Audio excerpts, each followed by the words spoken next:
রূপকথার ওড়না ধরে টান দিল বাপি। রূপকথা অনেক চেষ্টা করেও ধরে রাখতে পারল না। ভয়ে ছিটিয়ে গেল মেয়েটা। চারপাশে থাকা পুরুষদের লোলুপ দৃষ্টি তার উপর স্থির। রূপকথা তাদের সবার মাঝে যেন একটা জানোয়ারকে দেখতে পারছে। ধীরে ধীরে বাপ্পি রূপকথার কাছে আসতে লাগলো। বাপ্পির চেহারায় হিংস্রতা স্পষ্ট দেখতে পাচ্ছে রূপকথা। রূপকথা বলতে থাকে, প্লিজ ভাইয়া, আপনি আমার ভাইয়ের মতো, দয়া করে আমার সাথে এমন নোংরা কাজ করবেন না। বাপ্পি শয়তানের মতো হেসে বলে, আমার বোনের দরকার নাই, আমার তো শয্যা সঙ্গী দরকার। বলেই একটানে রূপকথার সালোয়ারের কিছু অংশ ছিঁড়ে ফেলল। রূপকথা কাঁদতে লাগলো ভীষণ জোরে। কান্নার গতি বাড়ল অনেক বেশি। এরই মধ্যে বাপ্পির দূরত্ব গুছিয়ে কাছে আসার চেষ্টা চালিয়ে গেল। রূপকথার কাছে এসে বলল, তৈরি হয়নি আমার কাছে আসার জন্য। রূপকথার কাছে এসে বাপ্পি আরও কিছু করতে যাবে তার আগেই সেখানে চলে আসলো আহনাফ। একরকম কিছু ঘটতে পারে সেটা সে বুঝতেই পারেনি। তার মনে পড়ল কিছু সময় আগের কথা। যখন সে রূপকথাকে কল করেছিল তখন রূপকথা ফোনটা রিসিভ করে বলে, সাভারের মেইন রোডের দিকে যে পরিত্যক্ত বাড়িটা আছে সেখানে চলে এসো প্লিজ, এখন আর কিছু জানাতে পারবো না। তখনই রূপকথার কণ্ঠ শুনে সে বুঝেছিল নিশ্চয়ই কোনো বিপদে পড়েছে রূপকথা। কিন্তু সেই বিপদটা যে এমন কিছু হতে পারে সেটা মাথাতেও আসেনি। রূপকথার কাছে এগিয়ে আসার চেষ্টা করছিল তখন বাপ্পি। আহনাফের মাথায় রাগ চড়ে বসে। সে হুঙ্কার দিয়ে বলে ওঠে, এখানেই থেমে যা বাপ্পি, আমার রূপের দিকে আর একটা পা এগোলে তোকে আমি শেষ করে দিব। বাপ্পির কানে যায় আহনাফের করা হুঙ্কার। সে পিছন ফিরে বলে, বাহ, তাহলে তুই চলে এসেছিস, ভালোই হলো, নিজের চোখের সামনে দেখ আমি তোর প্রেমিকার কি অবস্থা করি। আহনাফকে দেখে রূপকথা আসার আলো খুঁজে পায়। কাতর কণ্ঠে বলে, আমাকে বাঁচাও আহনাফ, এই নোংরা লোকগুলো আমার। রূপকথা তার কথা সম্পূর্ণ করার আগেই বাপ্পি তার মুখ চেপে ধরে বলে, চুপ কর, নোংরা সোয়ার এখন তো কিছু দেখিসনি তুই। আহনাফ কি তোকে সুখ দেয়? আজ তার থেকে অনেক বেশি সুখ আমি তোকে দিব। আহনাফ এগিয়ে এসে বাপ্পির থেকে রূপকথাকে আলাদা করতে চায়, কিন্তু বাপ্পির লোকেরা তাকে আটকে রাখে। রূপকথা সমানে চিৎকার করতে থাকে। এদিকে বাপ্পি নিজের পোশাক খুলতে আরম্ভ করছে। আহনাফ নিজের সর্বশক্তি দিয়ে সবাইকে সরিয়ে রূপকথার কাছে গিয়ে বাপ্পিকে ঠেলে দূরে সরিয়ে রূপকথাকে জড়িয়ে ধরে বলে, তুমি চিন্তা করো না রূপ, আমি আসছি তোমার কাছে। আমি জীবিত থাকতে কেউ তোমার কোনো ক্ষতি করতে পারবে না। রূপকথা সমানেই কেঁদে চলছে। একটা নারীর কাছে সব থেকে দামি হলো তার সম্মান, আর এই লোকগুলো আজ তার সেই সম্মানের দিকে হাত বাড়িয়েছে। এটা মেনে নেওয়া কঠিন তার জন্য। আহনাফ শক্ত মুখে বলে, যারা তোমার সাথে এমন নোংরা কাজ করতে চেয়েছে তাদের কাউকেই আমি ছাড়ব না। রূপকথা আহনাফকে আরও শক্ত করে আঁকড়ে ধরে। বাপ্পি এসে রূপকথাকে নিজের কাছে টেনে নেওয়ার চেষ্টা করে। তার সাথে রেখেও একই চেষ্টা করে। আহনাফ বলে ওঠে, আমার জান থাকতে আমার রূপকে তোদের নোংরামো শিকার হতে দিব না। বাপ্পি হাতে একটা রড তুলে নিয়ে বলে, তাহলে মর। বলে জোরে আঘাত করে আহনাফের শরীরে। একে একে তার সব শাকদরারা হাতে রড তুলে নেয়। প্রত্যেকে সমানে আঘাত করতে থাকে আহনাফের শরীরে। আহনাফ এত আঘাত সহ্য করিয়ে রূপকথাকে ছেড়ে দেয় না, বরং আরও বেশি করে আগলে রেখে বলে, তুমি একদম চিন্তা করো না রূপ, আমি তো আছি। রূপকথা কান্না করে বলে, ওরা তোমায় মারছে আহনাফ? হ্যাঁ, আমার লাগছে না। নিজের উপর সব আঘাত আমি সইতে পারবো, কিন্তু তোমার অসম্মান আমি সইতে পারবো না। হঠাৎ করে বাপ্পি আঘাত করে বসে আহনাফের মাথায়। পরপর 3 বার আঘাত করতে আহনাফ মাটিতে পড়ে যায়। রূপকথা আহনাফের পাশে বসে বলে, আহনাফ, কিন্তু সে কোনো সাড়া দেয় না। রূপকথা আবারও তার নাম ধরে ডাকে। আহনাফের একটু চেতনা ফিরে, তার মাথা ছুঁইয়ে রক্ত পড়ছে। রূপকথা এই দৃশ্য সহ্য করতে না পেরে কাঁদতে থাকে।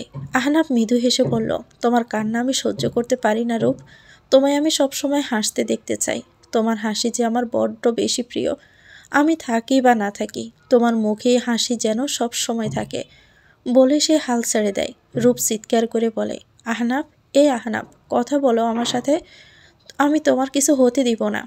মান্না ভীত গলায় বাপ্পিকে বলে, এটা কি হলো বস, শেষ পর্যন্ত কি মার্ডার কেসে ফেঁসে যাব? বাপ্পি নিজেও ভীষণ ভয় পেয়েছে। সে বুঝতে পারল না হঠাৎ কী থেকে কি হয়ে গেল। তবুও সাহস নিয়ে বলে, এমন কিছু হবে না, মামা সব ম্যানেজ করে নিতে পারবে। কিন্তু এই মেয়েটাকে এভাবে ছেড়ে দিলে চলবে না, এটাকেও খতম করে দিতে হবে। বলে রড নিয়ে এগিয়ে যায় রূপকথার দিকে। আঘাত করতে যাবে এমন সময় পুলিশের গাড়ির সাইরেন শুনতে পায়। বাপ্পি ভয় পেয়ে যায়। মান্না বলে, বস, মনে হয় পুলিশ এসে গেছে। বাপ্পি বলে, বাঁচতে চাইলে পালা, আর এই মেয়েটাকেও সাথে নেই। মুন্না রূপকথাকে তুলে নেয়। সবাই মিলে একসাথে পালানোর চেষ্টা করতে রূপকথা তাদের হাত ছেড়ে পালায়। পুলিশকে আসতে দেখে তারাও আর না থেমে সামনের দিকে পা বাড়ায়। এদিকে রূপকথা আহনাফের কাছে এসে বসতে দৌড়ে সেখানে প্রবেশ করে দুর্জয় এবং সাগর। আহনাফ তাদের ফোন করে এখানে আসতে বলেছিল এবং সম্ভাব্য বিপদের কথাও জানিয়েছিল। তাই তো তারা পুলিশের গাড়ির সাইরেন বাজিয়েছিল, কিন্তু আসলে পুলিশ আসেনি। তারা কাছে আসতে রূপকথাকে আহনাফের কাছে এভাবে বসে থাকতে দেখে অবাক হয়ে যায়। দুর্জয় বলে ওঠে, কি হয়েছে ওর? আহনাফের মাথা থেকে পড়া তরল রক্তের স্রোত দেখে তারা ভীত। রূপকথা বলে, আমি সব পরে বলছি, আগে আপনারা প্লিজ ওকে হসপিটালে নেওয়ার ব্যবস্থা করুন। ওটির বাহিরে বসে আছে দুর্জয়, সাগর এবং রূপকথা। রূপকথার কাছে সব ঘটনা শুনে দুর্জয় রীতিমতো কাঁপছে।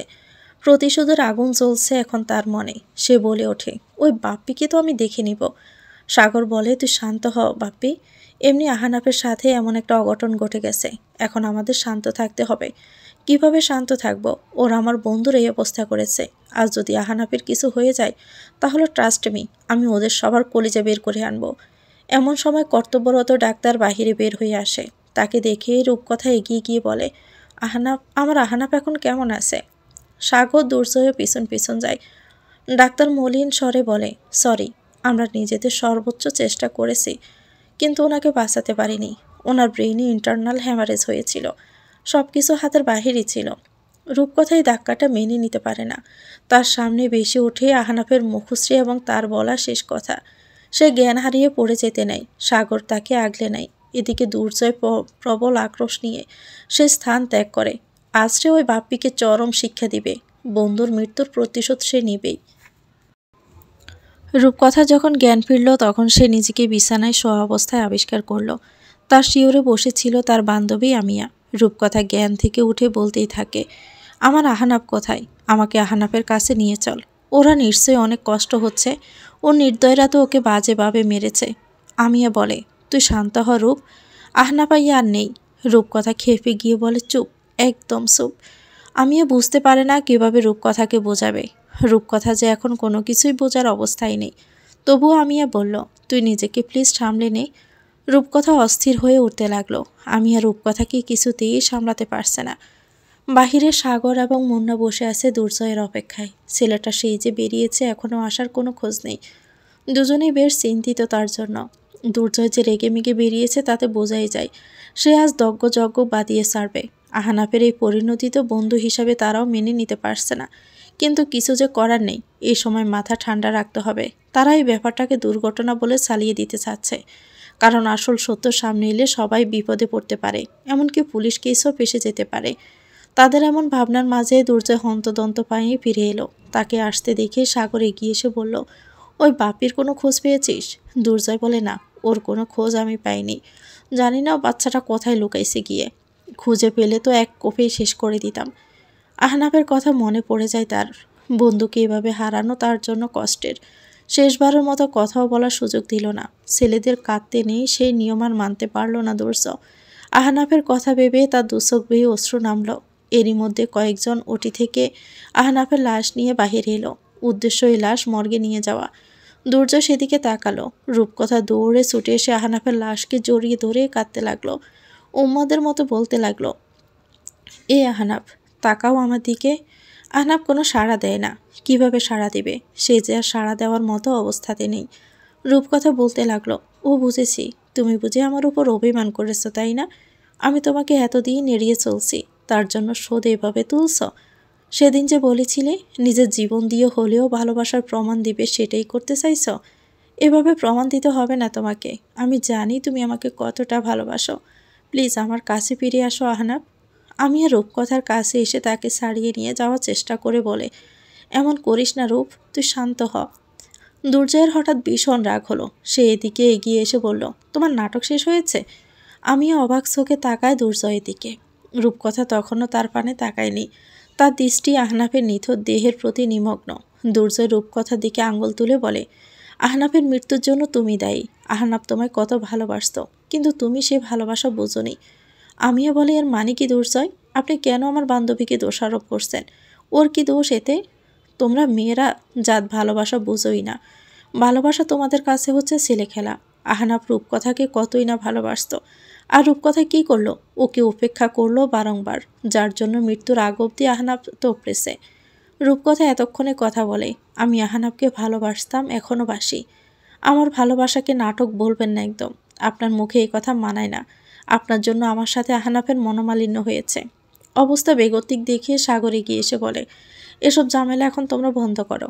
আহানাফ আর আমাদের মাঝে নেই, আর তোমরা একে অপরের দিকে কাদা ছোড়াছুড়ি করতে ব্যস্ত। রূপকথা আবার চুপ থাকে, কিন্তু আমিয়া দুর্জয়ের উদ্দেশ্যে বলে, আপনার এই ভুল ধারণা আমি খুব শীঘ্রই ভেঙে দিব। আপনাকে বুঝিয়ে দিব মেয়েরাও ভালোবাসতে পারে, তারাও নিজের ভালোবাসার জন্য সব করতে পারে। আপনি মিলিয়ে নেবেন। দুর্জয় রক্তিম চোখে আমিয়ার দিকে তাকিয়ে দেখতে পায় তার চোখে অসীম জেদ, যা তাকে নাড়িয়ে দেয়। দ্রুতই সে নিজেকে সামলে নিয়ে স্বগতিক করে বলে, এ মেয়ে নাম্বার 1 প্রতারক। এর কথা কিছুতেই শোনা যাবে না। বললে চলবে না এই আমায় কিভাবে বোকা বানিয়েছে। আহানাফের লাশ তার গ্রামের বাড়ি মানিকগঞ্জে নিয়ে আসা হয়েছে। দুর্জয়, সাগর, মুন্না সবাই এখানে এসেছে। রূপকথা ভীষণ অসুস্থ হওয়ায় তাকে হসপিটালে ভর্তি করা হয়েছে। যদিও দুর্জয়ের কাছে সবটাই নাটক মনে হচ্ছে। আহানাফের মা বাবা, বড় ভাই, ভাবি আর একমাত্র বোন সবাই কান্নায় ভেঙে পড়েছে। দুর্জয় নিজের কাঁধে নিজের বন্ধুর লাশ বহন করে আর প্রতিজ্ঞাবদ্ধ হয় এর প্রতিশোধ সে নিবে। যারা আহানাফকে মেরে ফেলেছে তাদের সবাইকে শেষ দেখে ছাড়বে। তাদের সবাইকে সে মৃত্যুর পথে পৌঁছে দিবে নিজ দায়িত্বে। 2 দিন পর রূপকথা আজ একটু সুস্থ বোধ করায় জেদ ধরে আহনাফের কবর দেখতে যাবে সে। তার জেদের কাছে পরাস্ত হয়ে আমিয়া তাকে নিয়ে এসেছে মানিকগঞ্জে। কবরস্থানে মেয়েদের প্রবেশের অনুমতি নেই, তাই রূপকথা বাহির থেকে দেখে চলেছে। কান্না পাচ্ছে ভীষণ তার, তবু আজ সে কাঁদছে না, বরং সে শুধু আরক্তি নিয়ে দেখছে। রূপকথাও আজ এখান থেকে প্রতিজ্ঞা করে নাই, যারা তোমার থেকে আমাকে আলাদা করেছে তাদের সবাইকে আমি দেখিয়ে নিব। এদিকে দুর্জয় আহনাফের বড় ভাইয়ের সাথে কবরস্থানের সামনে উপস্থিত হয়ে তাদের দেখে ফেলে। আমিও দুর্জয়কে দেখে তার দিকে মায়া ভরা দৃষ্টিতে তাকাই। দুদিনই লোকটা কত শুকিয়ে গেছে। দুর্জয় এগিয়ে এসে বলে, তোমরা আবার কোন নাটক করতে এখানে এসেছ? রূপকথা বলে, নাটক করতে নয়, নিজের ভালোবাসার মানুষটাকে শেষবার দেখতে এলাম দূর থেকে। ও নিশ্চয় এখন খুব শান্তিতে ঘুমাচ্ছে, তাই না? দুর্জয় ঠেস মেরেই বলে, হ্যাঁ, বেঁচে থাকতে তো ওকে শান্তি দাওনি, এখন ওকে মরে গিয়েও শান্তি খুঁজতে হচ্ছে। আমিও বলে ওঠে, এই আপনি কথায় কথায় রূপকে অপমান করা বন্ধ করুন। আপনি বুঝবেন না ভালোবাসা হারানোর কষ্টটা কি। তবে দেখবেন একসময় ঠিকই ভালোবাসার মূল্য বুঝতে পারবেন। সেদিন বুঝতে পারবেন রূপকথার উপর দিয়ে কি ঝড় বয়ে যাচ্ছে। দুর্জয় তার কথার কোনো গুরুত্ব না দিয়ে কবরস্থানের ভিতর প্রবেশ করে। আহনাফের কবরের সামনে গিয়ে বলে, তোর খুনিদের রক্তে আমি তোর কবর বাসিয়ে দিব, কথা দিলাম। যারা যারা তোকে মেরেছে তাদের সবার রক্তে তোর কবর ভিজে উঠবে। তারপর দাঁড়ানো আহনাফের ভাই এই কথা শুনে আঁতকে ওঠে। দূরে দাঁড়িয়ে আমিও বলে, সবাই এখন প্রতিশোধের নেশায় আচ্ছন্ন, কিন্তু এরই মধ্যে আমি এক নতুন নেশা ছড়াতে চাই, ভালোবাসার নেশা। আহনাফের মৃত্যুর পর 1 মাস অতিবাহিত হয়ে গেছে। সময় কখনো কারোর জন্য অপেক্ষা করে না। এই 1 মাস অনেক কিছুই বদলে গেছে। রূপকথার শোক কাটিয়ে ওঠার চেষ্টায় রত। কতটা উঠতে পেরেছে জানে না, তবে আগের মতো আর আহনাফকে মনে করে সে কাঁদে না। নিজেকে শক্ত খোলসে আবৃত করে রেখেছে। দুর্জয় হম্বিতম্বি ছেড়ে অনেকটা শান্ত হয়েছে। বাপি বা তার গ্যাংয়ের কোনো খোঁজ নেই এই 1 মাস হলো। এই 1 মাস দুর্জয় সব রকম খোঁজ লাগিয়েছে, কিন্তু কোনো লাভ হয়নি। তবে সে হাল ছাড়ার মতো পাত্র নয়। শান্ত মস্তিষ্কে খোঁজ চালিয়েই যায়।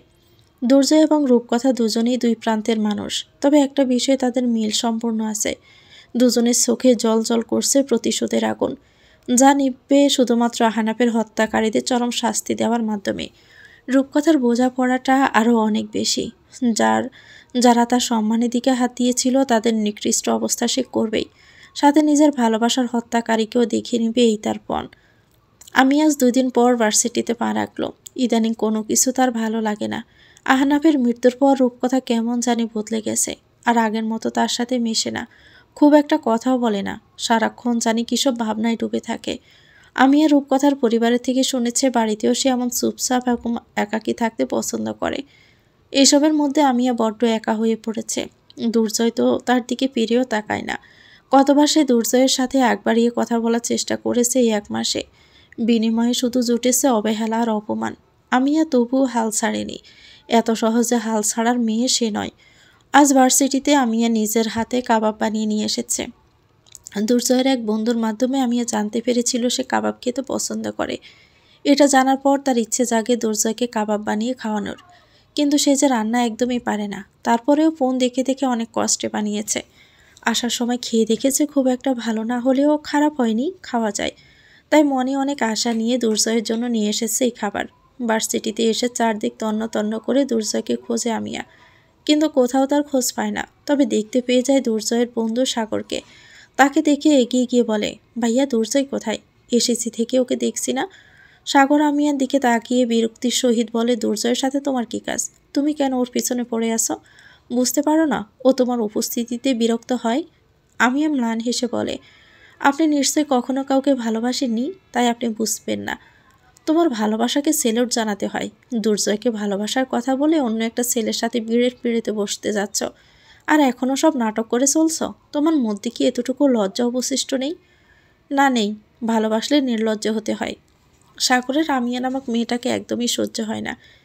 এতদিনে সে শতভাগ নিশ্চিত হয় দুর্জয় কেন আমিয়ার উপর এত বিরক্ত। এমন গায়ে পড়া মেয়েকে কোনো ছেলেই পছন্দ করে না। সাগর স্পষ্ট জানিয়ে দেয়, দুর্জয়ের থেকে দূরে থাকো, এটাই তোমার জন্য ভালো হবে। ও যদি রেগে যায় তাহলে কিন্তু নারীর জন্য তোমাকে তোয়াক্কা করবে না। বলে সাগর গটগট পায়ে স্থান ত্যাগ করে। সাগর যাওয়ার পরে দুর্জয় একটা বাইকে চেপে ঠিক সেখানেই চলে আসে যেখানে আমিয়া দাঁড়িয়েছিল, কারণ সাগরের সাথে এই স্থানে তার দেখা করার কথা। হেলমেট নামিয়ে সাগরকে না দেখে আমিয়াকে দেখে দুর্জয়ের বিরক্ত হয়। পুনরায় হেলমেট পরে বাইক স্টার্ট দিবে তার আগে আমিয়া দুর্জয়ের বাইকের সামনে এসে দাঁড়ায়। দুর্জয় বলে ওঠে, সমস্যাটা কি? আমিয়া নিজের হাতে বানানো কাবাবটা দুর্জয়ের দিকে বাড়িয়ে দিয়ে বলে, আমি নিজের হাতে আপনার জন্য এটা বানিয়েছি। শুনেছি কাবাব আপনার অনেক প্রিয়, খেয়ে দেখুন তো কেমন হয়েছে। দুর্জয় খুবই শান্ত ভঙ্গিমায় বাইক থেকে নেমে দাঁড়ায়। তারপর হেলমেট খুলে বাইকে হাত রেখে বাড়ি আমিয়ার হাত থেকে টিফিন বক্সটা নিয়ে নেয়। আমিয়ার চেহারাটা খুশি ছটা দেখা যায়, তবে শীঘ্রই এই খুশি মিলিয়ে যায়, কারণ দুর্জয় তার আনার টিফিন বক্সটা খুব নির্দয়ের সাথে দূরে ছুঁড়ে ফেলে। আমিয়ার যত্নে বানানো খাবার মাটিতে গড়াগড়ি খায়। আমি এই ধাক্কা সামলে ওঠার আগেই দুর্জয় চেঁচিয়ে বলে, ইউ চিপ গার্ড, তুমি ভাবলে কি করে তোমার হাতের রান্না আমি খাবো? নিজেকে কি মনে করো তুমি? আমার কাছে তুমি কেবল মাত্রই একটা বেহায়া কান কাটা মেয়ে যে আমার পিছে চিপকে আছে। আর কত অপমান করলে তুমি আমাকে রেহাই দিবে? ইয়ার সেলফ রেসপেক্ট বলে তোমার মাঝে তো কিছু নেই। কই তোমার বান্ধবীর রূপকথা তো এমন না, তার সাথে থেকেও তো কিছু শেখোনি। কি ভেবেছ এভাবে একটা ছেলের পিছনে পড়ে থাকলে, নিজের সম্মান বিসর্জন দিয়ে তার পেছনে বেহায়ার মতো পড়ে থাকলে মন পাওয়া যায়? এমনটা ভাবলে তুমি ভুল ভাবছ। আমার তোমার উপর কেবল একটাই অনুভূতি আছে, আর সেটা হলো বিরক্তি। তাই ভালো হবে তুমি আমার আশা বাদ দিয়ে তোমার বাগদত্তার ওপর ফোকাস করো। বলেই বিদায় নেয় সে। পেছনে ফেলে যায় অশ্রুসিক্ত নয়নের একটা নারীকে। এদিকে এত চিৎকার চেঁচামেচি শুনে সেই স্থানে অনেক জটলা লেগে যায়। অনেক স্টুডেন্টই আমিয়ার এই অপমানের সাক্ষী হয়। এত ভিড়ের মাঝে একজনকে দেখে আমিয়া চমকে ওঠে। শুভ্র এগিয়ে আসে আমিয়ার কাছে, ভীষণ শান্ত গলায় প্রশ্ন করে, কি হয়েছে এখানে? আমিয়া সেই প্রশ্নের জবাব কোনো না দিয়ে সে স্থান ত্যাগ করে। রূপকথা আমিয়ার মুখোমুখি দাঁড়িয়ে আছে। কিছু ব্যাচমেটের মাধ্যমে সে তখনকার ঘটনাটা জানতে পেরেছে, যা তাকে ভীষণ রাগিয়ে দিয়েছে। আমিয়ার মুখোমুখি হয় সে। আমিয়াকে শাসিয়ে বলে, তুই কিভাবে এত শিট হলি আমিয়া? কিভাবে এমন একটা কাজ করলি? আমার তো ঘটনাটা শুনে লজ্জা লাগছে। ভার্সিটির সবাই তোকে নিয়ে হাসছে, আমি পরোয়া করি না। আমিয়ার স্পষ্ট জবাব। রূপকথা বিরক্ত হয়ে বলে, ও দুর্জয়ের মধ্যে এমন কি দেখলি যে ওর পিছনে এভাবে পড়ে আছিস? তুই আহানা ভাইয়াকে কি দেখে ভালোবেসেছিলি রূপ? ভালোবাসা কোনো কিছু দেখে হয় না, এমনিতেই হয়ে যায়। এটাকে ভালোবাসা বলে না মিয়া। ভালোবাসার অর্থ শুধু আই লাভ ইউ এই শব্দে সীমাবদ্ধ নয়। ভালোবাসার অর্থ সম্মান, ভালোবাসার অর্থ বিশ্বাস। ভালোবাসায় সম্মান এবং বিশ্বাস থাকাটা জরুরি। আর তুই সেই ভালোবাসা পাওয়ার জন্য নিজের সম্মান মাটিতে মিশিয়ে দিচ্ছিস। আমি ভালোবাসি দুর্জয়কে। ভালোবাসার মানে এই নয় যে নিজের আত্মসম্মান ভুলে যাবি। তো কি করব? তোর মতো ইগো দেখিয়ে নিজের ভালোবাসাটাকে হারিয়ে ফেলবো? আমিয়া, আমাকে চোখ রাঙাস না রূপ। তুই মানিস বা না মানিস, আহনাব ভাইয়ের এই অবস্থার জন্য তোর ইগোই দায়ী। এই ইগোর জন্যই তুই আহনাব ভাইকে হারিয়ে ফেলে এত তপড়াচ্ছিস। কিন্তু আমি ইগোর জন্য নিজের ভালোবাসা হারাবো না। আমাদের ব্যাপারটা আলাদা আমিয়া। আহনাব আমায় ভালোবাসতো, কিন্তু দুর্জয় তোকে ভালোবাসে না। ভালোবাসে না তো কি, ভালোবাসবে। আমি নিশ্চিত দুর্জয় একদিন আমায় ভালোবাসবে। তুই অন্য কারো বাগদত্তা। ভেঙে পড়বো আমি বিয়ে। দুর্জয় ছাড়া আর কাউকে জীবনে গ্রহণ করব না বলে গটগট পায়ে স্থান ত্যাগ করে। রূপকথা দীর্ঘশ্বাস ফেলে বলে, ভুল পথে পা বাড়াচ্ছিস তুই আমিয়া, এর ফল ভালো হবে না। দুর্জয়ের প্রতি এই ভালোবাসাটাই না তোর কাল হয়ে দাঁড়ায়, জ্বলে পুড়ে অঙ্গার করে দেয় তোকে। বিলাসবহুল একটি রেস্টুরেন্টে মুখোমুখি বসে আছে শুভ্র এবং আমিয়া। শুভ্রই মূলত আমিয়াকে এখানে আসতে বলেছিল কিছু প্রশ্নের উত্তর জানার জন্য। আমিয়ারও কিছু জানানোর ছিল। এই কারণে সেও চলে এসেছে শুভ্রর সাথে সেই জরুরি কথাগুলো বলতে। দীর্ঘক্ষণের নীরবতা ভেঙে শুভ্র কফির মগে চুমুক দিয়ে বলে, আমার তোমার থেকে কিছু জানার আছে। আমারও আপনাকে কিছু বলার আছে। আগে আমি বলবো না তুমি? আপনার যা জানার তা জেনে নিন। এই বিয়েতে কি তোমার মতো আছে? তুমি কি নিজে থেকে রাজি হয়েছ নাকি তোমাকে জোর করে রাজি করানো হয়েছে? শুভ্র এই প্রশ্নের জবাবে আমিয়া কোন ভনিতা ছাড়াই বলে ফেলে, আমি মন থেকে রাজি নই। পরিস্থিতির চাপে পড়ে রাজি হয়েছি। শুভ্র যেই ভয়টা পাচ্ছিল সেটাই হলো। সে মলিন হেসে বলে, তুমি যা বলতে চাইছ বলতে পারো। আমিয়া বলতে শুরু করে, আমি আমাদের ভার্সিটির দুর্জয়কে পছন্দ করি। আমার সব অনুভূতি শুধু ওর জন্য। আমি আপনাকে মিথ্যা আশা দিতে চাইনি। এই এনগেজমেন্টটাও বাবা আমাকে ইমোশনাল ব্ল্যাকমেইল করে করিয়েছে।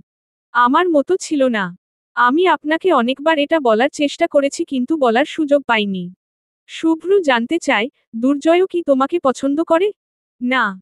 তবে আমি আশাবাদী একসময় উনি আমায় ঠিকই পছন্দ করবেন। শুভ্র আবারও মলিন হাসে। এই দিনে আমিয়াকে নিয়ে সে মনে মনে অনেক স্বপ্ন সাজিয়েছিল। আজ তার সব স্বপ্ন যেন তাসের ঘরের মতো ভেঙে পড়ছে। মন ভার হয়ে আসছে। হৃদয় ভঙ্গ হচ্ছে বারংবার। শুভ্র একটা দীর্ঘ শ্বাস ফেলে বলে, তুমি আমাকে সবটা আগেই জানাতে পারতে। তাহলে বিষয়টা এতদূর গড়াতো না। আমিয়া বলে, আমি আজ অনেক আশা নিয়ে আপনার কাছে এসেছি। আমি জানি, আমার বাবা কিছুতেই আমার কথার গুরুত্ব দেবেন না। আমাকে ইমোশনাল ব্ল্যাকমেইল করে উনি দমিয়ে রাখবেন। আর বাবার শারীরিক অবস্থাও ভালো না, তাই আমি তার বিরুদ্ধেও যেতে পারবো না। তাই আপনি যদি আপনার পরিবারের সাথে কথা বলে কোন অজুহাতে বিয়েটা ভাঙতে পারেন তো ভালো হয়, এতে বিয়েটাও হবে না, বাবাও ঠিক থাকবে। শুভ্র চুপ থাকে। আমিয়া বলে, আপনার হয়তো এখন আমাকে খুব স্বার্থপর মনে হচ্ছে। কিন্তু বিশ্বাস করুন, আমি যা করছি নিজের ভালোবাসাকে বাঁচানোর জন্য। এই বিয়েটা যদি হয় তাহলে আমি বা আপনি কেউ সুখী হব না। আপনিও নিশ্চয়ই এমন কাউকে বিয়ে করতে চাইবেন না যার মনে অন্য কেউ আছে। শুভ্র ভীষণ কষ্ট হচ্ছিল। সে যে অনাকাঙ্ক্ষিতভাবেই আমিয়াকে মন দিয়ে ফেলেছিল। চারিপাশ থেকে বিষাক্ত অনুভূতি তাকে ঘিরে ধরছিল। কথা বলতেও ভালো লাগছিল না। আমিয়ার কাছাকাছি আর এক পলক সে থাকতে চায় না। তাই জোরপূর্বক হেসে বলে, আমি ব্যাপারটা ম্যানেজ করব। তুমি নিশ্চিন্তে থাকতে পারো। আপনাকে অসংখ্য ধন্যবাদ প্রফেসর শুভ্র। আপনার এই উপকার আমি আজীবন মনে রাখব। বলেই সে খুশি মনে বেরিয়ে যায়। শুভ্র আমিয়ার যাওয়ার পানে তাকিয়ে দীর্ঘ শ্বাস ফেলে বলে, নিজের মন ভেঙে আজ আমি তোমার মনকে জুড়ে দিলাম। শুনশান রাত্রি বিরাজ করছে ধরণী তটে। এই রাতের গভীরে ঢাকা শহর থেকে দূরে মফস্বল অঞ্চলে চলছে এক অলিখিত অভিযান। দুর্জয় অনেকদিন থেকেই বাপ্পিকে খোঁজার জন্য চারিদিকে লোক লাগিয়ে রেখেছিল। বাপ্পির খোঁজ না পেলেও আজ সকালেই খবর পেয়েছে উক্ত এলাকায় বাপ্পির চেলা মান্নার দেখা পাওয়া গেছে, এরপর দুর্জয় লোক লাগিয়ে পুরো এলাকা চষে বেড়ায়। অবশেষে মান্নার অবস্থান সম্পর্কে নিশ্চিত হয়েই আজ সে চলে এসেছে। মান্নাকে ধরতে পারলে বাপ্পির খোঁজও পাওয়া যাবে নিশ্চয়ই। তবে এই মান্না কম ধুরন্ধর হয়। ঠিকই সবটা বুঝতে পেরে পালিয়ে যাওয়ার পায়তারা করছিল। কিন্তু নিজের দুর্ভাগ্যক্রমে দৌড়াতে গিয়ে মুখোমুখি হয় দুর্জয়ের। তারপর প্রাণপণে ছুটছে। দুর্জয় ছুটছে তার পিছন পিছন। একসময় দুর্জয় নিজের সাথে আনা গুতারা চিহ্ন লিটা চালায় মান্নার দিকে। কিন্তু সেটা লক্ষ্যভ্রষ্ট হয়। কিন্তু কিছুক্ষণের মাঝেই সামনে থেকে কেউ তারা চিহ্ন লি চালায় মান্নার পায়। সাথে সাথেই মান্না মাটিতে লুটিয়ে পড়ে। দুর্জয় কিছু বুঝে উঠতে পারে না। মান্নার কাছে যেতে নিবে তার আগেই অন্ধকারে একটা নারীমূর্তি এগিয়ে আসে। দুর্জয় সজাগ হয়ে সেই নারীমূর্তির দিকে বন্দুক তাক করে। আধার থেকে বের হয়ে সামনে আসতেই পূর্ণিমার চাঁদের আলোয় সেই নারীর মুখশ্রী দেখতে পায় দুর্জয়। পুরোপুরি হতবাক বনে যায়। বিস্ময়ের সাথে বলে ওঠে, তুমি? মান্নাকে সাথে নিয়ে সেই পরিত্যক্ত বাংলোয় চলে আসে দুর্জয়, যেখানে তারা আহনাফকে তারা চিহ্ন ন করেছে। এনে মান্নাকে একটা চেয়ারের সাথে বেঁধে রেখেছে। মান্নার জ্ঞান ছিল না তখনও। দুর্জয় মান্নার মুখে পানির ছিটা দিতেই তার জ্ঞান ফিরে। জ্ঞান ফিরতেই ভয়ার্ত চোখে দুর্জয়ের দিকে তাকায় মান্না। দুর্জয় মান্নার হাঁটুর উপর পা তুলে দিয়ে তার গলা চেপে ধরে বলে, যদি নিজে বাঁচতে চাস তো ভালোয় ভালোয় বল তোর বসো বাপ্পি কোথায় আছে। না হলে তোর এমন অবস্থা করব যেটা তুই ভাবতে পারছিস না। শিয়াল, কুকুরকে দিয়ে তোর লাতারা চিহ্ন খাওয়াবো। মান্না ভয় ভয় বলে, বিশ্বাস করুন, আমি জানি না বসো কোথায়। ওনার সাথে সর্বশেষ আমার দেখা হয়েছিল সেই রাত্রিতে যেদিন আহনাফ মারা যায়। সেদিন উনি আমাদের সবাইকে টাকা বুঝিয়ে দিয়ে বলেন যে যার মতো আত্মগোপনে চলে যেতে। দুর্জয় মান্নাকে আরো জোরে চেপে ধরে বলে, চুপ, একটাও মিথ্যা না। আমি জানি তুই সব জানিস। তুই হলি বাপ্পির ডান হাত। আমি তেমন কিছু জানি না। শুধু এতটুকু মনে আছে যে বসো শেষবার ওনার মামার সাথে কথা বলছিলেন। ওনার মামাকে বলছিলেন আপাতত কিছুদিনের জন্য ওনাকে বর্ডার পার করে ইন্ডিয়া পৌঁছে দেওয়ার ব্যবস্থা করে দিতে। হয়তো এতদিনে উনি ইন্ডিয়া পৌঁছেও গেছেন। এটুকু শুনেই দুর্জয় নিষ্ঠুরের মতো মান্নাকে মাতারা চিহ্ন রতে শুরু করে। মান্নার আর্তনাদে চারপাশের বাতাস ভারী হয়ে আসছিল। দুর্জয় বলতে থাকে, তোরা সবাই মিলে আমার বন্ধু আহনাফকে যতটা কষ্ট দিয়েছি তার থেকে 1000 গুণ বেশি কষ্টের মৃত্যু দেব তোদেরকে। বলেই দুর্জয় একটি কাঠকাটার ধারালো অস্ত্র নিয়ে আসে। নিয়ে এগোতে থাকে মান্নার দিকে। মান্না বলতে থাকে, না না। কিন্তু দুর্জয় সেসবকে পাত্তা না দিয়ে মান্নার হাত পা সবকে তারা চিহ্নটে আলাদা করে দেয়। অতঃপর মান্নার গলায় কোপ বসাতে যাবে এমন সময় সেই নারীটি এসে দুর্জয়কে থামিয়ে দেয়। দুর্জয় সন্দিহান দৃষ্টিতে তাকাতেই মেয়েটি বলে, আপনি যতদূর করেছ ঠিক আছে, কিন্তু ওকে মারার অধিকার শুধু আমার। বলেই অস্ত্রটা কেড়ে নিয়ে মান্নার গলায় কোপ বসিয়ে তার ধর হতে মুতারা চিহ্ন অন্ডটা আলাদা করে দেয়। রক্ত ছিটকে আসে তার মুখে। অথচ সে বিন্দুমাত্র ভয় পায় না, বরঞ্চ পাগলের মতো হাসতে থাকে। দুর্জয় চরম বিস্ময়ের সাথে তাকিয়ে থাকে। দুর্জয়কে এভাবে তাকিয়ে থাকতে দেখে সেই নারী বলে, সবাইকে নিজ হাতে শাস্তি দেওয়ার প্রতিশ্রুতি নিয়েছি আমি। তাই তো এই মাসে একে একে নিজেকে প্রস্তুত করেছি। কালো বাজার থেকে বন্দুক কিনেছি। অতঃপর বন্দুক চালানো শিখেছি। নিজের ভয়কেও জয় করেছি। এবার শুরু হয়েছে প্রতিশোধের খেলা। আমি সেই খেয়াল নিজের হাত রক্তে রঞ্জিত করতে রাজি। কিন্তু আমি সবকিছুর শেষ দেখে ছাড়ব।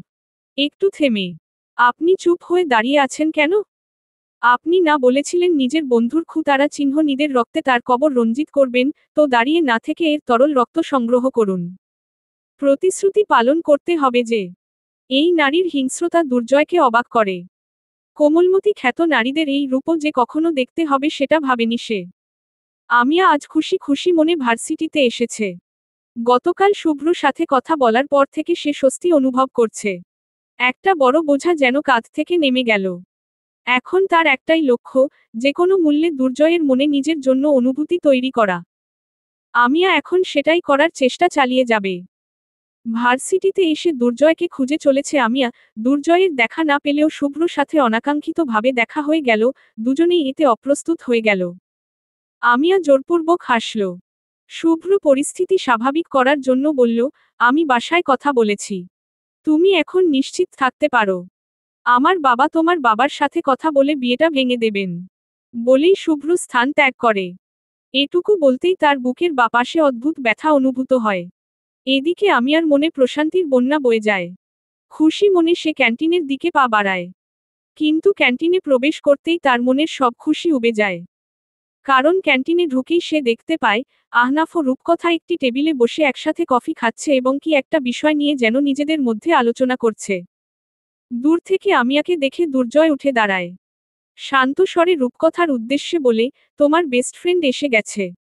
মেয়েটা আমাকে একটুও শান্তি দিচ্ছে না। ও কেন বুঝতে পারছে না ওর প্রতি আমার কোন ইন্টারেস্ট নেই? তুমি একটু ওকে বুঝিয়ে দিও তো। রূপকথা মাথা নাড়িয়ে বলে, আমি ওকে বোঝানোর চেষ্টা করব। যদিও জানি না ও কতটুকু বুঝবে। আর তুমি বাপ্পির কোন খোঁজ পেলে আমাকে জানিও। ওই শয়তানটার সাথে আমার অনেক বোঝাপড়া বাকি। দুর্জয় সম্মতি জানিয়ে বিদায় নেয়। আমিয়ার মুখোমুখি হতেই আমিয়া তাকায় কিছু বলার চেষ্টা করে। কিন্তু দুর্জয় আমিয়াকে পুরোপুরি ইগনোর করে পাশ কাটিয়ে চলে যায়। আমিয়া এতে ব্যথিত হয়। অতঃপর সামনে এগিয়ে গিয়ে রূপকথার পাশে বসে। রূপকথা আমিয়ার দিকে তাকায়। আমিয়া রূপকথাকে শুধায়, তোরা দুজন কি কথা বলছিলি? কিছু জরুরি কথা ছিল আহনাফের বিষয়ে। ও আচ্ছা। রূপকথা একটা দীর্ঘ শ্বাস ফেলে বলে, আমি তোকে আগেও বলেছি, আজ আবারও বলছি, দুর্জয়ের আশা তুই ছেড়ে দে, ও তোকে পছন্দ করে না, আজ নিজে আমায় বলেছে। তোর উপস্থিতি শুধু ওকে বিরক্তি দেয়। এই বিরক্তিই একদিন ভালোবাসায় পরিণত হবে দেখিস। রূপকথা আমি আর এই কথার পিছে আর কিছু বলতে পায় না। মেয়েটা যে অসম্ভব জেদি আর ঘাড়ত্তারা সেটা সে জানে। তবুও কিছু সময় চুপ থেকে বলে, শুভ্র স্যারকে তাহলে আর দোটানায় রাখিস না। তোর মনে যদি দুর্জয়কে নিয়ে অনুভূতি থাকে তাহলে ওনার সাথে যে তুই এনগেজমেন্ট হয়ে আছিস তার কি হবে? আমিয়া খুশি খুশি মনে বলে, আমি এক্ষুনি তোকে এই ব্যাপারেই বলতাম।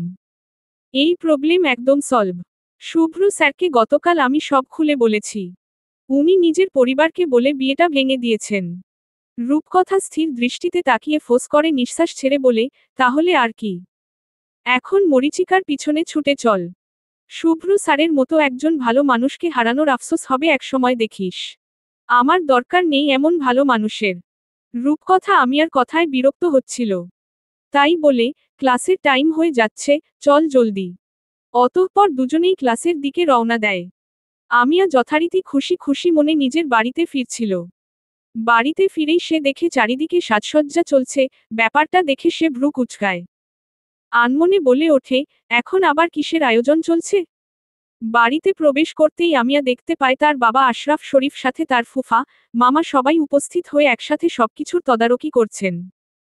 আমিয়ার মামা তাকে দেখে সহাস্যে বলেন, এই তো বিয়ের কনে উপস্থিত।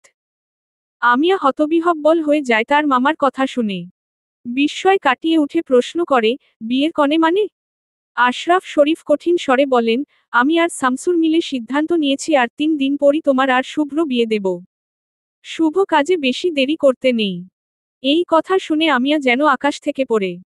সে মনে মনে বলে, শুভ্র স্যার তো সকালে বললেন যে উনি তোমার পরিবারকে রাজি করিয়েছেন যাতে বিয়েটা তারা ভেঙে দেয়, তাহলে এখন এসবের কি মানে? আমিয়ার ফুফা তার উদ্দেশ্যে বলে, তুই চিন্তা করিস না, এই 3 দিনেই আমরা সবাই মিলে সব আয়োজন করে ফেলব। তোর ফুফু, মামি, কাজিনরাও এসেছে।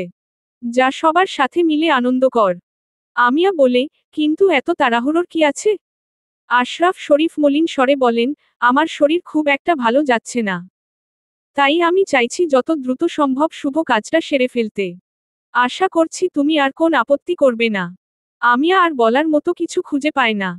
কিন্তু তার ভীষণ রাগ হয়। আর এই সব রাগ গিয়ে জমা হয় শুভ্র উপর। লোকটা তাকে এমন ভাবে ঠকালো। রাগে, দুঃখে আমিয়া দৌড়ে নিজের কক্ষে গিয়ে উপস্থিত হয়। দরজা আটকে দিয়ে কাঁদতে আরম্ভ করে। তার মুখের সামনে দুর্জয়ের মুখশ্রী ভেসে ওঠে। রাগে ফোন বের করে শুভ্র নাম্বার ডায়াল করে কল করে। কিছুক্ষণ রিং হবার পর শুভ্র ফোনটা রিসিভ করতেই তাকে কিছু বলার সুযোগ না দিয়ে বলতে শুরু করে, আপনাকে তো আমি ভদ্রলোক ভেবেছিলাম, স্যার। এই তার নমুনা? আপনি আমার সাথে এমন চিটারি করলেন? বিয়ে ভাঙার আশ্বাস দিয়ে এখন আবার জলদি বিয়ের বন্দোবস্ত করে ফেললেন। বাহ! আপনার অভিনয় থেকে আমি মুগ্ধ। আপনার তো প্রফেসর না অভিনেতা হওয়া উচিত ছিল। কি সুন্দর নিখুঁত অভিনয়। আমাকে কি বোকাটাই না বানালেন? আমিয়া লিসেন। আমি আপনার কোন কথা শুনতে চাই না। আপনি একটা কথা কান খুলে শুনে রাখুন। আমি তারা চিহ্ন রে যাব তবু আপনাকে বিয়ে করব না। বলেই সে ফোন রেখে দিল। এদিকে শুভ্র হতাশ হয়ে বিছানায় বসে পড়ল। সে তো নিজেই সবকিছুর হিসাব মিলাতে পারছে না। গতকাল রাতে সে তার বাবাকে বলেছিল সে আমিয়াকে বিয়ে করতে চায় না। তার বাবাও বলেছিল তার মতো না থাকলে এই বিয়ে ভেঙে দেবেন। কিন্তু আজ বাড়িতে ফিরেই সে জানতে পারে তার বাবা এবং শরীফ আঙ্কেল মিলে বিয়ের ডেট এগিয়ে এনেছেন এবং 3 দিন পরেই তাদের বিয়ে। ব্যাপারটায় সে নিজেই শোকড। তার মধ্যে আমিয়ার তার প্রতি এই অভিযোগ তাকে আরও অসহায় করে তুলল। শুভ্র একটা দীর্ঘ শ্বাস ফেলে বলল, আমি কিছু না করেই এভাবে অপরাধী হয়ে গেলাম। শামসুর চৌধুরী ও আশরাফ শরীফ একান্তে কথা বলছিলেন ফোনে। আশরাফ শরীফ কৃতজ্ঞতার সুরে বলেন, আমি খুব খুশি যে তুই আমার অনুরোধটা রাখলি। প্রথমে তো যখন শুভ্র জানালো যে সে আমিয়াকে বিয়ে করতে চায় না তখনই আমি সন্দেহ করেছিলাম। কারণ শুভ্র তো বলেছিল তার আমিয়াকে পছন্দ। এরপর তোর কথাতেই সবটা নিশ্চিত হই। আমি নিজের মেয়েকে হাড়ে হাড়ে চিনি শামসুর। ভাগ্য ভালো আমার এক কর্মচারী ওদের দুজনকে ক্যান্টিনে কথা বলতে দেখেছিল। তাই আমি বুঝে যাই শুভ্র নিজে থেকে এই বিয়েটা ভাঙেনি, আমিয়াই ওকে বলেছে এমন করতে। কিন্তু তবুও রে আমি নিশ্চিত হতে পারছি না। আমিয়া মা যদি এই বিয়েটায় রাজি না থাকে তাহলে ওর অনিচ্ছায় এই বিয়েটা দেয়া কি ঠিক? আশরাফ শরীফ বলেন, আলবাত ঠিক হবে। আমি আমার মেয়েকে চিনি শামসুর। ও নিজের ভালোটা কখনো বোঝে না। ও গায়ে গতরেই যা বেড়েছে বুদ্ধি একদম হাঁটুর তলে। তাই আমাকেই দায়িত্ব নিয়ে ওর জীবনটা গুছিয়ে দিতে হবে। কিন্তু তুই চিন্তা করিস না, আমি আমার মেয়েকে চিনি। একবার যদি বিয়েটা হয়ে যায় তারপর দেখবি সব ঠিক হয়ে যাবে। একসময় ও ঠিকই শুভ্রকেও মেনে নেবে। তাই যেন হয়। বলেই তারা কথোপকথন শেষ করে। হালকা রঙের একটা মেরুন লেহেঙ্গা পরে নিজ কক্ষে অবস্থান করছে আমিয়া। আজ তার বিয়ে। একটু পরেই গায়ে হলুদ। গত 3 দিন থেকে নিজের বাবার কঠোর নজরদারিতে আছে সে। বিচক্ষণ আশরাফ শরীফ এক মুহূর্তের জন্যেও তাকে একা ছাড়ছে না। সব সময় আশেপাশে কেউ না কেউ রয়েছে, তাই আমিয়া চাইলেও কিছু করতে পারছে না। বাধ্য মেয়ের মতো সবটা মেনে নিতে হচ্ছে। তবে আজ তার দেয়ালে পিঠ ঠেকে গেছে। তাই আমিয়া সিদ্ধান্ত নিয়ে ফেলেছে আজ সে যে করেই হোক পালাবে। অন্তত একবার শেষ চেষ্টা করবে যাতে কোনভাবে এই বিয়েটা আটকানো যায়। আমিয়া এমন ভাবনার মাঝেই রূপকথা এসে তার পাশে বসে। আমিয়াকে উদাসীন দেখে বলে, মন খারাপ করে আছিস কেন? তোকে তো বলেই ছিলাম আমার কিছু জরুরি কাজ আছে। তাই আসতে দেরি হলো। তবে এখন থেকে তোর বিয়ের সব রিচুয়ালে আমি থাকব। আমিয়া মলিন হাসে। তবে রূপকথাকে দেখে সে মনে একটা আশার আলো খুঁজে পায়। রূপকথাই এখন এইরকম পরিস্থিতিতে তাকে সাহায্য করতে পারবে। আমিয়ার মামি একটা হলুদ শাড়ি নিয়ে এসেছে তাকে পরানোর জন্য। আমিয়া চুপচাপ সেই হলুদ শাড়িটা গায়ে জড়িয়ে নেয়। এরপরই সবাই গায়ে হলুদের আয়োজনে ব্যস্ত হয়ে পড়ে। আমিয়ার পাশে তখন কেবল ছিল রূপকথা।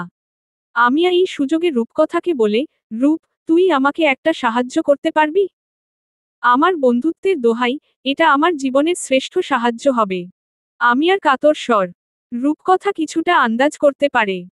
তবুও জিজ্ঞেস করে, বল, কি সাহায্য চাস তুই? আমিয়া ফোঁস করে নিঃশ্বাস ছেড়ে বলে, আমি একবার শেষবারের মতো দুর্জয়ের সাথে দেখা করতে চাই।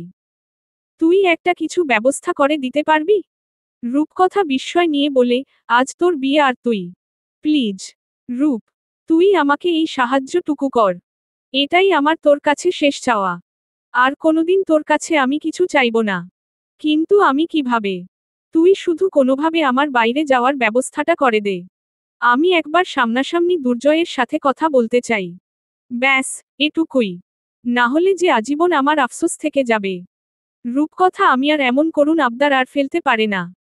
তাই অনিচ্ছা সত্ত্বেও রাজি হয়ে বলে, ঠিক আছে, আমি দেখছি কি করা যায়। গায়ে হলুদের পালা শেষ হয়ে কয়েক ঘন্টা অতিবাহিত হয়। বিয়ের সময় প্রায় ঘনিয়ে আসছে। এরই মধ্যে আমিয়াকে পার্লারে নেওয়ার সময় হয়ে আসে। আমিয়ার বাবা তার মামাতো বোনকে আমিয়ার সাথে পাঠাতে চাইলেও রূপকথা সেধে বলে, আঙ্কেল, আমি যাই আমিয়ার সাথে? আশরাফ শরীফ বলে ওঠেন, তুমি তো আমাদের গেস্ট। তুমি কেন শুধু শুধু কষ্ট করতে যাবে? তুমি এখানেই বিয়ের অনুষ্ঠান উপভোগ করো। রূপকথা আবেদন জানিয়ে বলে, আপনি আমার উপর বিশ্বাস রাখতে পারেন আঙ্কেল। আমি আমিয়াকে দেখে রাখব। ঠিক আছে, তবে যাও। পার্লার থেকে সরাসরি আমিয়াকে নিয়ে একটি কফি শপের দিকে রওনা দেয় রূপকথা। আমিয়ার পরনে তখন লাল রঙের এক বেনারসি শাড়ি এবং সাথে বিয়ে স্পেশাল মেকআপ। নববধূর সাজ একদম নজরকাড়া। তবে তার মুখের মলিন আভায় ভাটা পড়েছে সব সৌন্দর্য। রূপকথা আমিয়ার দিকে তাকিয়ে একটা দীর্ঘশ্বাস ফেলে। আজ অনেক বড় ঝুঁকি নিয়ে ফেলেছে সে। অনেক বড় মুখ করে নিজের পিতৃ সমতুল্য মানুষটাকে কথা দিয়ে ফেলেছে রূপকথা যে, সে আমিয়াকে দেখে রাখবে। কিন্তু আদৌ সেই কথা রাখতে পারবে তো? আমিয়া যদি কোন ভুল সিদ্ধান্ত নেয়। নিজের ভাবনার মাঝেই আমিয়াকে গাড়ি থেকে নামতে দেখতে পায় রূপকথা। তারা ইতিমধ্যেই গন্তব্যে পৌঁছে গেছে। আমিয়া গাড়ি থেকে নামার সময় রূপকথা শুধায়, ফিরে আসবি তো? আমিয়া বলে, সবটা নির্ভর করছে আজ দুর্জয়ের উপর। আমিয়া এটুকু বলেই ক্যাফেতে প্রবেশ করে। একটু চোখ বোলাতেই ডান দিকের এক কোণে একটি টেবিলে দুর্জয়কে বসে থাকতে দেখে ব্যস্ত অবস্থায়। দুর্জয়কে দেখেই বোঝা যাচ্ছিল সে ভীষণ বিরক্ত এবং রেগে আছে। আমিয়া একটা দীর্ঘ শ্বাস ফেলে বলে, আজই হয়তো আপনার এই বিরক্তির অবসান ঘটবে। দুর্জয়ের সামনে এসে সে বলে, সরি, আমার জন্য মনে হয় অনেকক্ষণ থেকে অপেক্ষা করছেন। আমার জন্য অনেক ভোগান্তি হলো বুঝি। দুর্জয় বিড়বিড় করে বলে, তুমি পুরোটাই আমার জন্য আস্ত একটা ভোগান্তি। আমিয়ার কানে পৌঁছায় সে কথা। সে দুর্জয়ের উদ্দেশ্যে বলে, আমাকে দেখতে কেমন লাগছে? দুর্জয় বিরক্তি নিয়ে বলে, যতদূর শুনলাম আজ তোমার বিয়ে। বিয়ের পর সুখী হও এটাই চাই। আমার তরফ থেকে তোমাকে যা বলার আগেও বলেছি আবারও বলছি আমার তোমার প্রতি কিছু নেই। একটুও অনুভূতি নেই আমার প্রতি?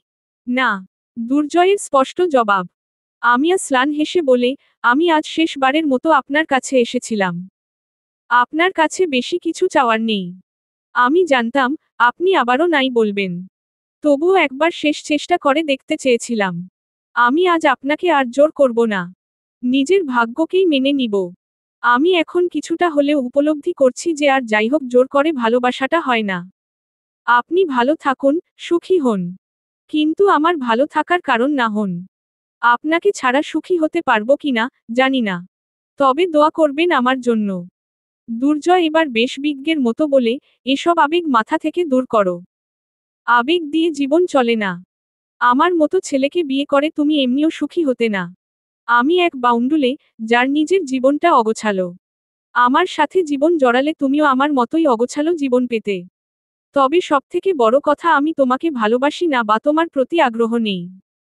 আর কোন কিছু না থাকলেও ভালোবাসা থাকাটা তো দরকার। যেটা আমাদের মাঝে হবার সম্ভাবনা নেই। ঠিক আছে। ভালো থাকবেন। আমি চলি তাহলে?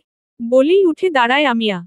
তার বুকের পক্ষে আর এই কষ্টের ভার বহন করা সম্ভব না। ফিরে আসার সময় শেষবারের মতো একবার পিছু ফিরে দুর্জয়কে দেখে নিল। নিজের ভাগ্যের প্রতি আরেকবার অভিযোগ জানালো। যে মনে থাকে, সে ভাগ্যে থাকে না কেন? বিয়ের আসরে শুভ্র মুখোমুখি বসে আছে আমিয়া। শুভ্র ইতিমধ্যেই কবুল বলে দিয়েছে। এখন আমিয়ার পালা। সে কিছুতেই এই তিনটা অক্ষরের সমন্বয়ে গঠিত শব্দটা মুখে আনতে পারছে না, গলা ধরে আসছে। অনেক কষ্টে নিজের মনের সাথে লড়াই করে বলে ওঠে, কবুল, কবুল, কবুল। ব্যাস, এরপর পুরো পৃথিবীটা তার কাছে ফ্যাকাশে হয়ে আসে। শেষবারের মতো চোখ বন্ধ করে দুর্জয়ের দিকে তাকায়। ওই লোকটা এখন আর তার নয়, কখনো ছিলও না। চোখ খুলতেই শুভ্রকে দেখতে পায় সে। এই লোকটা আজ থেকে তার স্বামী। বৈধ এবং পবিত্র এক সম্পর্কের দাবি নিয়ে দাঁড়িয়ে তার সম্মুখে। এখন এই ভবিতব্যকেই তাকে মেনে নিতে হবে। অন্তর ঝলসে গেলেও মনের উপর জোর খাটিয়ে বয়ে নিয়ে বেড়াতে হবে এই সম্পর্কটা। আমিয়া ও শুভ্র বিয়ে সম্পন্ন হলো। স্বভাববশত বিয়ের পর বিদায়ের পালা আসতেই সকল মেয়ের চোখে অশ্রুর ঢল নামে। কিন্তু ব্যতিক্রম আমিয়া। তার চোখে নেই বিন্দু মাত্র অশ্রু। আবার হাসিও শোভা পাচ্ছে না বদনে। সে যেন পুরোপুরি নিথর পাথরে পরিণত হয়েছে। পরিপূর্ণ আবেগহীন। শুভ্র আমিয়ার এই অবস্থা দেখে গোপনে দীর্ঘ শ্বাস ফেলে। মেয়েটার জন্য তারও খারাপ লাগছে। হয়তো সে এই বিয়েতে রাজি ছিল না। কিন্তু শুভ্রও কিছু করার ছিল না। তার বাবা তাকে এক প্রকার হুমকি দিয়েই রাজি করিয়েছে এই বিয়েতে। শামসুর চৌধুরী তাকে বলেছিল, যদি সে এই বিয়েটা না করে তবে তিনি বাড়ি ছেড়ে চলে যাবেন। এমনকি কারো সাথে আর যোগাযোগ রাখবেন না। নিজের বাবার এমন জেদের কাছে শুভ্রকে পরাস্ত হতেই হয়। এদিকে রূপকথাও আমিয়াকে দেখে ভীষণ কষ্ট পায়। আমিয়ার অবস্থাটা সে আন্দাজ করতে পারছে কারণ কিছু দিন আগে সেও নিজের ভালোবাসার মানুষটাকে হারিয়েছে। এই ব্যথা কত বেশি রূপকথা সেটা বোঝে, এ পর্যায়ে তার দুর্জয়ের উপর রাগ হয়। কেন সে আমিয়াকে ফিরিয়ে দিল? আমিয়া তো তাকে নিঃস্বার্থভাবে ভালোবাসত। আবার পরক্ষণেই মনে হয় দুর্জয় ঠিক কাজই করেছে। এভাবে আমিয়ার আবেগকে প্রশ্রয় দিলে ঠিক হতো না। বরং যা হয়েছে সেটাই ভালো। প্রফেসর শুভ্র ভালো মানুষ। তিনি নিশ্চয়ই আমিয়াকে ভালো রাখবেন। আর এক সময় আমিয়াও অতীতকে ভুলে গিয়ে শুভ্রর সাথে সানন্দে জীবন অতিবাহিত করতে পারবে। আমিয়া চৌধুরী বাড়িতে পৌঁছাতেই চৌধুরী বাড়ির ঘরণী তথা তার শাশুড়ি সালমা চৌধুরী আমিয়াকে বরণ করে ঘরে তোলেন। আমিয়ার বড় যা অদিতি আমিয়াকে নিয়ে যায় নিজের সাথে। আমিয়াকে নিজের কক্ষে নিয়ে গিয়ে বলেন, তুমি এখানে বসে একটু জিরিয়ে নাও। একটু পরে তোমাকে বাসর ঘরে নিয়ে যাওয়া হবে। তোমার অবস্থাটা আমি বুঝতে পারছি। কারণ আমিও এভাবে একসময় নিজের পরিবারের সবাইকে ছেড়ে এই বাড়িতে এসেছিলাম। আমারও প্রথম প্রথম খারাপ লাগতো। কিন্তু এখন এখানে একদম মানিয়ে নিয়েছি। এই বাড়ির লোকগুলোই এখন আমার বেশি আপন হয়ে গেছে, সবাই এত ভালো। আমার তো নিজের স্বামীর মা বাবাকে শ্বশুর শাশুড়ি কম নিজের মা বাবা বেশি মনে হয়েছে। আর শুভ্র তো আমার ভাইয়ের অভাব পূরণ করেছে। সবাই ভীষণ ভালো। দেখিও এই বিয়েতে তুমি পস্তাবে না। আমিয়া গোপনে দীর্ঘ শ্বাস ফেলে। সে তো এসব কিছু চায়নি। সে চেয়েছিল শুধু দুর্জয়কে। তার সাথে ছোট্ট একটা সংসার পাতার স্বপ্ন দেখেছিল। কিন্তু সব কেমন জানি এলোমেলো হয়ে গেল। আজ তার সব স্বপ্নভঙ্গ হলো। কিছু সময় পরেই আমিয়াকে তার বাসর ঘরে নিয়ে যাওয়া হয়। বাসর ঘরে গিয়ে আমিয়া নিষ্প্রাণ, নিষ্প্রভ হয়েছিল। একদম চুপচাপ ছিল। কিছু সময় পর একটা শব্দ শুনতে পায়। কেউ ঘরে প্রবেশ করছে। আমিয়া চকিতে সামনে ফিরে তাকায়। শুভ্র কক্ষে প্রবেশ করে আমিয়ার সামনে এসে নম্র স্বরে বলে, আমি জানি, তুমি আমাকে ভুল বুঝছো, আমাকে হয়তো বিশ্বাসও করবে না।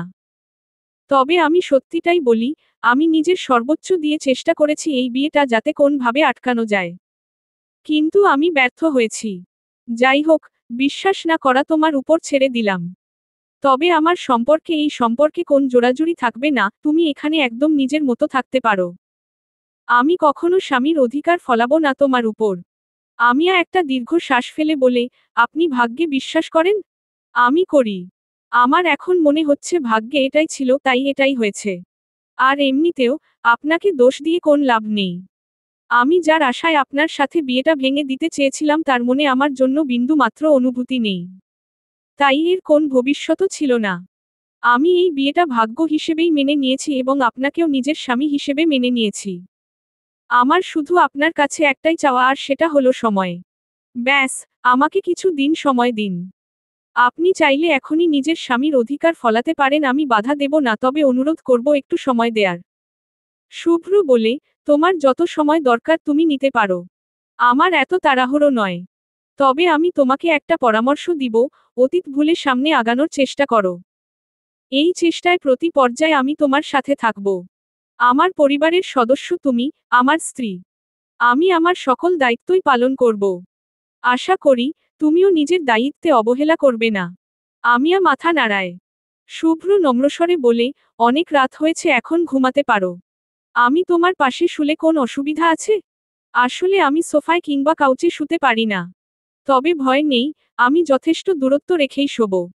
আমিয়া বলে, না, আমার কোন অসুবিধা নেই। এটা তো আপনারই ঘর। আপনি চাইলে এখানে শুতেই পারেন। শুভ্র বলে, তাহলে আমি এই পোশাক বদলে আসছি, তুমিও এই ভারী শাড়ি গহনা খুলে হালকা কিছু পরে নাও। বলেই শুভ্র বাথরুমে যায়। আমিয়া উঠে দাঁড়িয়ে চেঞ্জ করার প্রস্তুতি নেয়। গভীর রাত। ক্লাবঘরে বসে সাগর ও মুন্না একে অপরের সাথে কিছু জরুরি আলাপ করছিল। এমন সময় সেখানে চলে আসে দুর্জয়। সে এসেই সাগর ও মুন্নার উদ্দেশ্যে বলে, কি রে, তোরা কিসের আলাপ করছিস? সাগর দুর্জয়ের উদ্দেশ্যে বলে, শুনলাম ওই আমিয়া নামের মেয়েটার নাকি বিয়ে হয়েছে। মুন্না বলে, তাও আবার আমাদের ভার্সিটির প্রফেসর শুভ্র সাথে। আমিয়ার নাম শুনতাই দুর্জয় বিরক্তিতে চোখ মুখ কুঁচকে বলে, হ্যাঁ, তো তোদের কি সমস্যা? সমস্যা তো নেই। কিন্তু, দুর্জয় বলে, ওই মেয়ের নাম আর নিবি না। ওর বিয়ে হয়েছে, আমি খুব খুশি হয়েছি। 2 রাকাত নফল নামাজও আদায় করেছি এই খুশিতে। এখন আর কেউ আমাকে ডিস্টার্ব করবে না। সাগর হেসে বলে, কেন রে? তোর কি ওই মেয়ের প্রতি কোন অনুভূতিই ছিল না? না। ওহ ভালো। তাহলে কার প্রতি অনুভূতি আছে? কারো প্রতি নেই। আর কখনো হবেও না। যদি হয়। এসব ফালতু কথা বন্ধ কর, দুর্জয়ের জীবনে এসব পাতি অনুভূতির স্থান নেই। আমি মরে যাব তবু কারো প্রেমে পড়ব না। সাগর বলে, এসব কথা যারা বলে তারাই সবার আগে প্রেমে পড়ে। দেখিস, কারো প্রেম আবার তোকে ঝলসে না দেয়। দুর্জয় পাত্তা দেয় না সাগরের কথায়। এদিকে ঠিক সেই সময়ই দুর্জয়ের ফোন বেয়ে ওঠে। দুর্জয় ফোন রিসিভ করতেই কেউ বিপরীত দিক থেকে বলে, আপনি যার খোঁজ চেয়েছিলেন তার খোঁজ পেয়ে গেছি। সে ইন্ডিয়ায় যেতে পারেনি এখনো। সিলেটে অবস্থান করছে বর্তমানে। এখানেই চা বাগানের কাছাকাছি লুকিয়ে আছে। সুযোগ খুঁজছে বর্ডার পার করে আসামে যেতে, কিন্তু পারছে না। আর পাবেও না। কালই আমি আসছি ওই বাপ্পির কাল হয়ে। বলেই দুর্জয় ফোনকে টে দিয়ে সবার উদ্দেশ্যে বলে, ওই তারা চিহ্ন তত্ত্বার বাচ্চাটার খোঁজ পেয়েছি। এবার আমি আহনাফের মৃত্যুর প্রতিশোধ নেবই। দুর্জয় বাপ্পির খোঁজে সিলেটের দিকে রওনা দিয়েছে। তার সাথে সাগর ও মুন্না আসতে চাইলেও সে তাদেরকে নিজের সাথে নেয়নি। এক প্রকার জেদ করেই সে একা চলে এসেছে, কারণ দুর্জয় আন্দাজ করতে পারে বাপ্পির কেসটা এতটাও সহজ হবে না। বাপ্পির মামা যথেষ্ট প্রভাবশালী একজন লোক। তিনি নিশ্চয়ই এর শেষ দেখে ছাড়বেন। এছাড়া বাপ্পিও যথেষ্ট ধুরন্ধর। তাই দুর্জয় কাউকে বিপদে ফেলতে চায়নি। তার নিজের এমনিতেও জীবনের মায়া বলতে কিছু নেই, তাই নিজেই ঝুঁকি নিয়ে চলে এসেছে। দুর্জয় বর্তমানে সিলেটের সীমান্তবর্তী অঞ্চল তামাবিলের কাছে অবস্থান করছে। সে যতদূর শুনেছে বাপ্পি এখানেই কোথাও ঘাপটি মেয়ে তারা চিহ্নরে আছে। তামাবিল একটি দর্শনীয় স্থানও বটে, তবে দুর্জয়ের এসব ব্যাপারে কোন আগ্রহ নেই। সে চারিদিকে চোখ লাগিয়ে খুঁজে চলেছে বাপ্পিকে। হঠাৎ করে কারো পায়ের শব্দে ফিরে চকিতে ফিরে তাকাতেই কেউ দুর্জয়ের মাথায় বন্দুক তাক করে। হতবিহ্বল দুর্জয় বলে ওঠে, তুমি? How dare you? আমাদের মধ্যে কি কথা হয়েছিল দুর্জয়? আপনি আমায় এই মিশনে নিজের সাথে নিবেন, কিন্তু আমাকে না বলেই এখানে চলে এলেন। ভাগ্য ভালো, আমি আপনার উপর নজর রেখেছিলাম, না হলে তো কিছু জানতেই পারতাম না। তুমি এখানে এসে ঠিক করনি। এই জায়গাটা নিরাপদ নয়। তুমি ফিরে যাও এখান থেকে। প্রতিশোধ নেওয়া অবধি আমি এক পাও নড়ব না। রূপকথার শক্ত জবাব। দুর্জয় রূপকথাকে আরো কিছু বলতে যাবে তার আগেই রূপকথা বলে, তুমি কেন ভুলে যাচ্ছ? ওই আহনাফ শুধু আমার আহনাফকেই আমার থেকে কেড়ে নেয়নি, আমার সম্মানের দিকে হাত বাড়িয়েছে। একটা নারীর জীবনে সবথেকে মূল্যবান হচ্ছে তার সম্মান ও ভালোবাসা।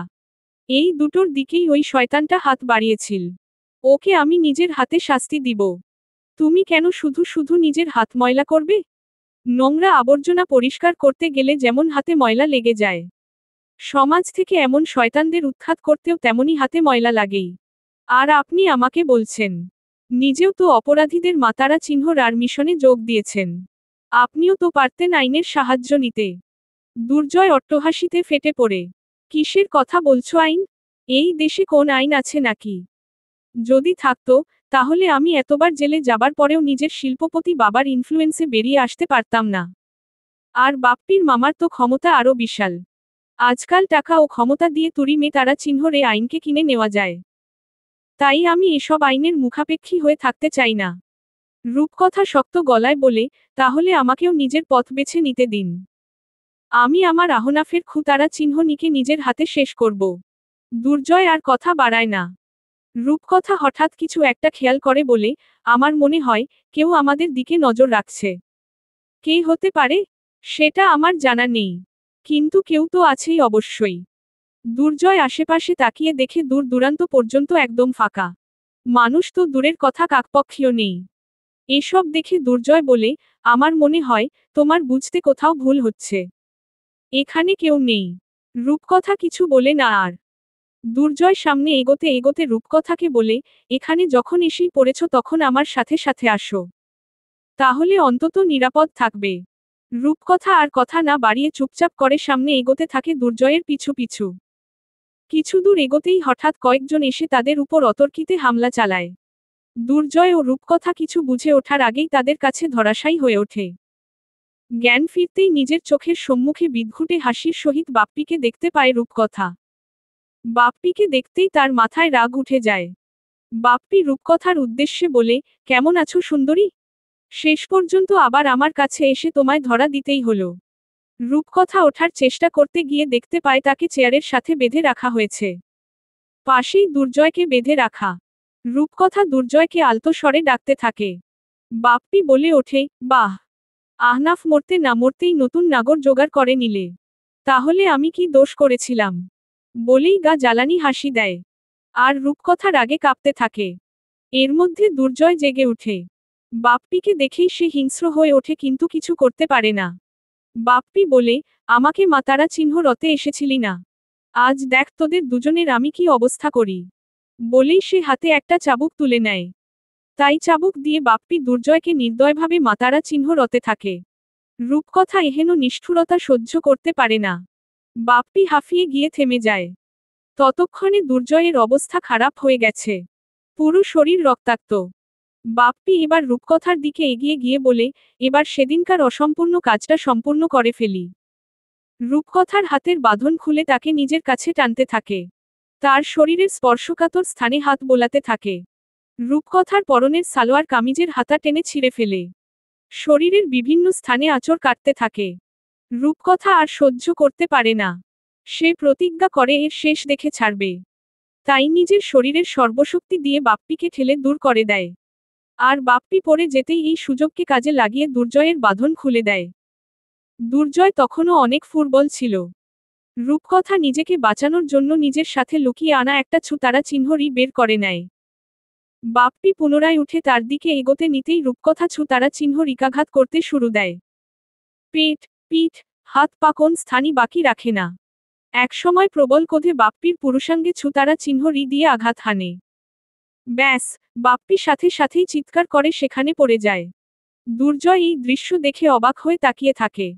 আর রূপকথা সেখানেই বসে কাঁদতে শুরু করে। আজ আবারও তার সম্মানের দিকে হাত বাড়িয়েছিল এই শয়তানটা। আগের ক্রোধ তো ছিলই, সাথে আজকের ঘটনা, সব মিলিয়ে রূপকথা আর নিজেকে সামলাতে পারে না। নিজের সব ক্রোধের বহিঃপ্রকাশ ঘটায় এইভাবে। পাহাড়ের চূড়ায় উঠে বাপ্পির লাশটা দূরে ছুতারা চিহ্ন ফেলে দুর্জয়। এখন সে অনেকটাই স্বাভাবিক, যদিও শরীরের আঘাতগুলোর জন্য অনেক কষ্ট হচ্ছে। রূপকথা তার থেকে কিছুটা দূরে দাঁড়িয়ে আছে। দুর্জয় রূপকথার কাছে আসতেই রূপকথা ফুঁপিয়ে কেঁদে ওঠে। দুর্জয় রূপকথাকে সান্ত্বনা দেওয়ার জন্য তাকে জড়িয়ে ধরে। আলতো স্বরে বলে, চিন্তা করো না, সবকিছু ঠিক হয়ে যাবে। রূপকথা কাঁদতে কাঁদতে বলে, আমার সাথেই কেন বারবার এমন হয়? কেন বারবার আমার সম্মানের দিকে এভাবে হাত বাড়ানো হয়? বলতে বলতেই দুর্জয়ের বুকে আঘাত করতে শুরু করে দেয়। বুকে অজস্র কিল ঘুষি তারা চিহ্ন বলে, সবকিছু আপনার জন্য হয়েছে। আপনি এইসব শুরু করেছেন। আপনি যদি সেদিন বাপ্পির সাথে ওই বাজিটা না ধরতেন তাহলে এসব কিছুই হতো না। আজ আমি আমার আহনাফকেও এভাবে হারাতাম না। আমি ঘৃণা করি আপনাকে। আপনাকেও এভাবে মাতারা চিহ্ন রতে পারলে আমার শান্তি হতো। দুর্জয় একদম পাহাড়ের চূড়ায় গিয়ে দাঁড়ায়। এক এক পা পিছালেই সে পড়ে যাবে এমন অবস্থায় আছে। অতঃপর রূপকথার উদ্দেশ্যে বলে, ঠিক আছে, তুমি এসে নিজের শান্তির ব্যবস্থা করো। আমি এমনিতেও বাঁচতে চাই না। আমায় শেষ করে দাও। ফেলে দাও এখান থেকে। রূপকথা এক পা করে এগিয়ে যায়। দুর্জয়ের একদম সামনে এসে বলে, I hate you too much. বলেই ধাক্কা দেওয়ার জন্য হাত বাড়িয়ে দেয়। দুর্জয়কে ধাক্কা দিতে গিয়ে রূপকথার হাত থমকে যায়। সে পাহাড়ের উপরেই বসে পড়ে আহাজারি করে কাঁদতে আরম্ভ করে দেয়। দুর্জয়ও রূপকথার পাশে বসে তার কাঁধে হাত দিয়ে সান্ত্বনা দিতে চায়। কিন্তু রূপকথা দুর্জয়ের হাত ছিটকে ফেলে বলে, স্পর্শ করবেন না আমায়। আমি ঘৃণা করি আপনাকে। আমার জীবনের সব ট্র্যাজেডির জন্য আপনি দায়ী।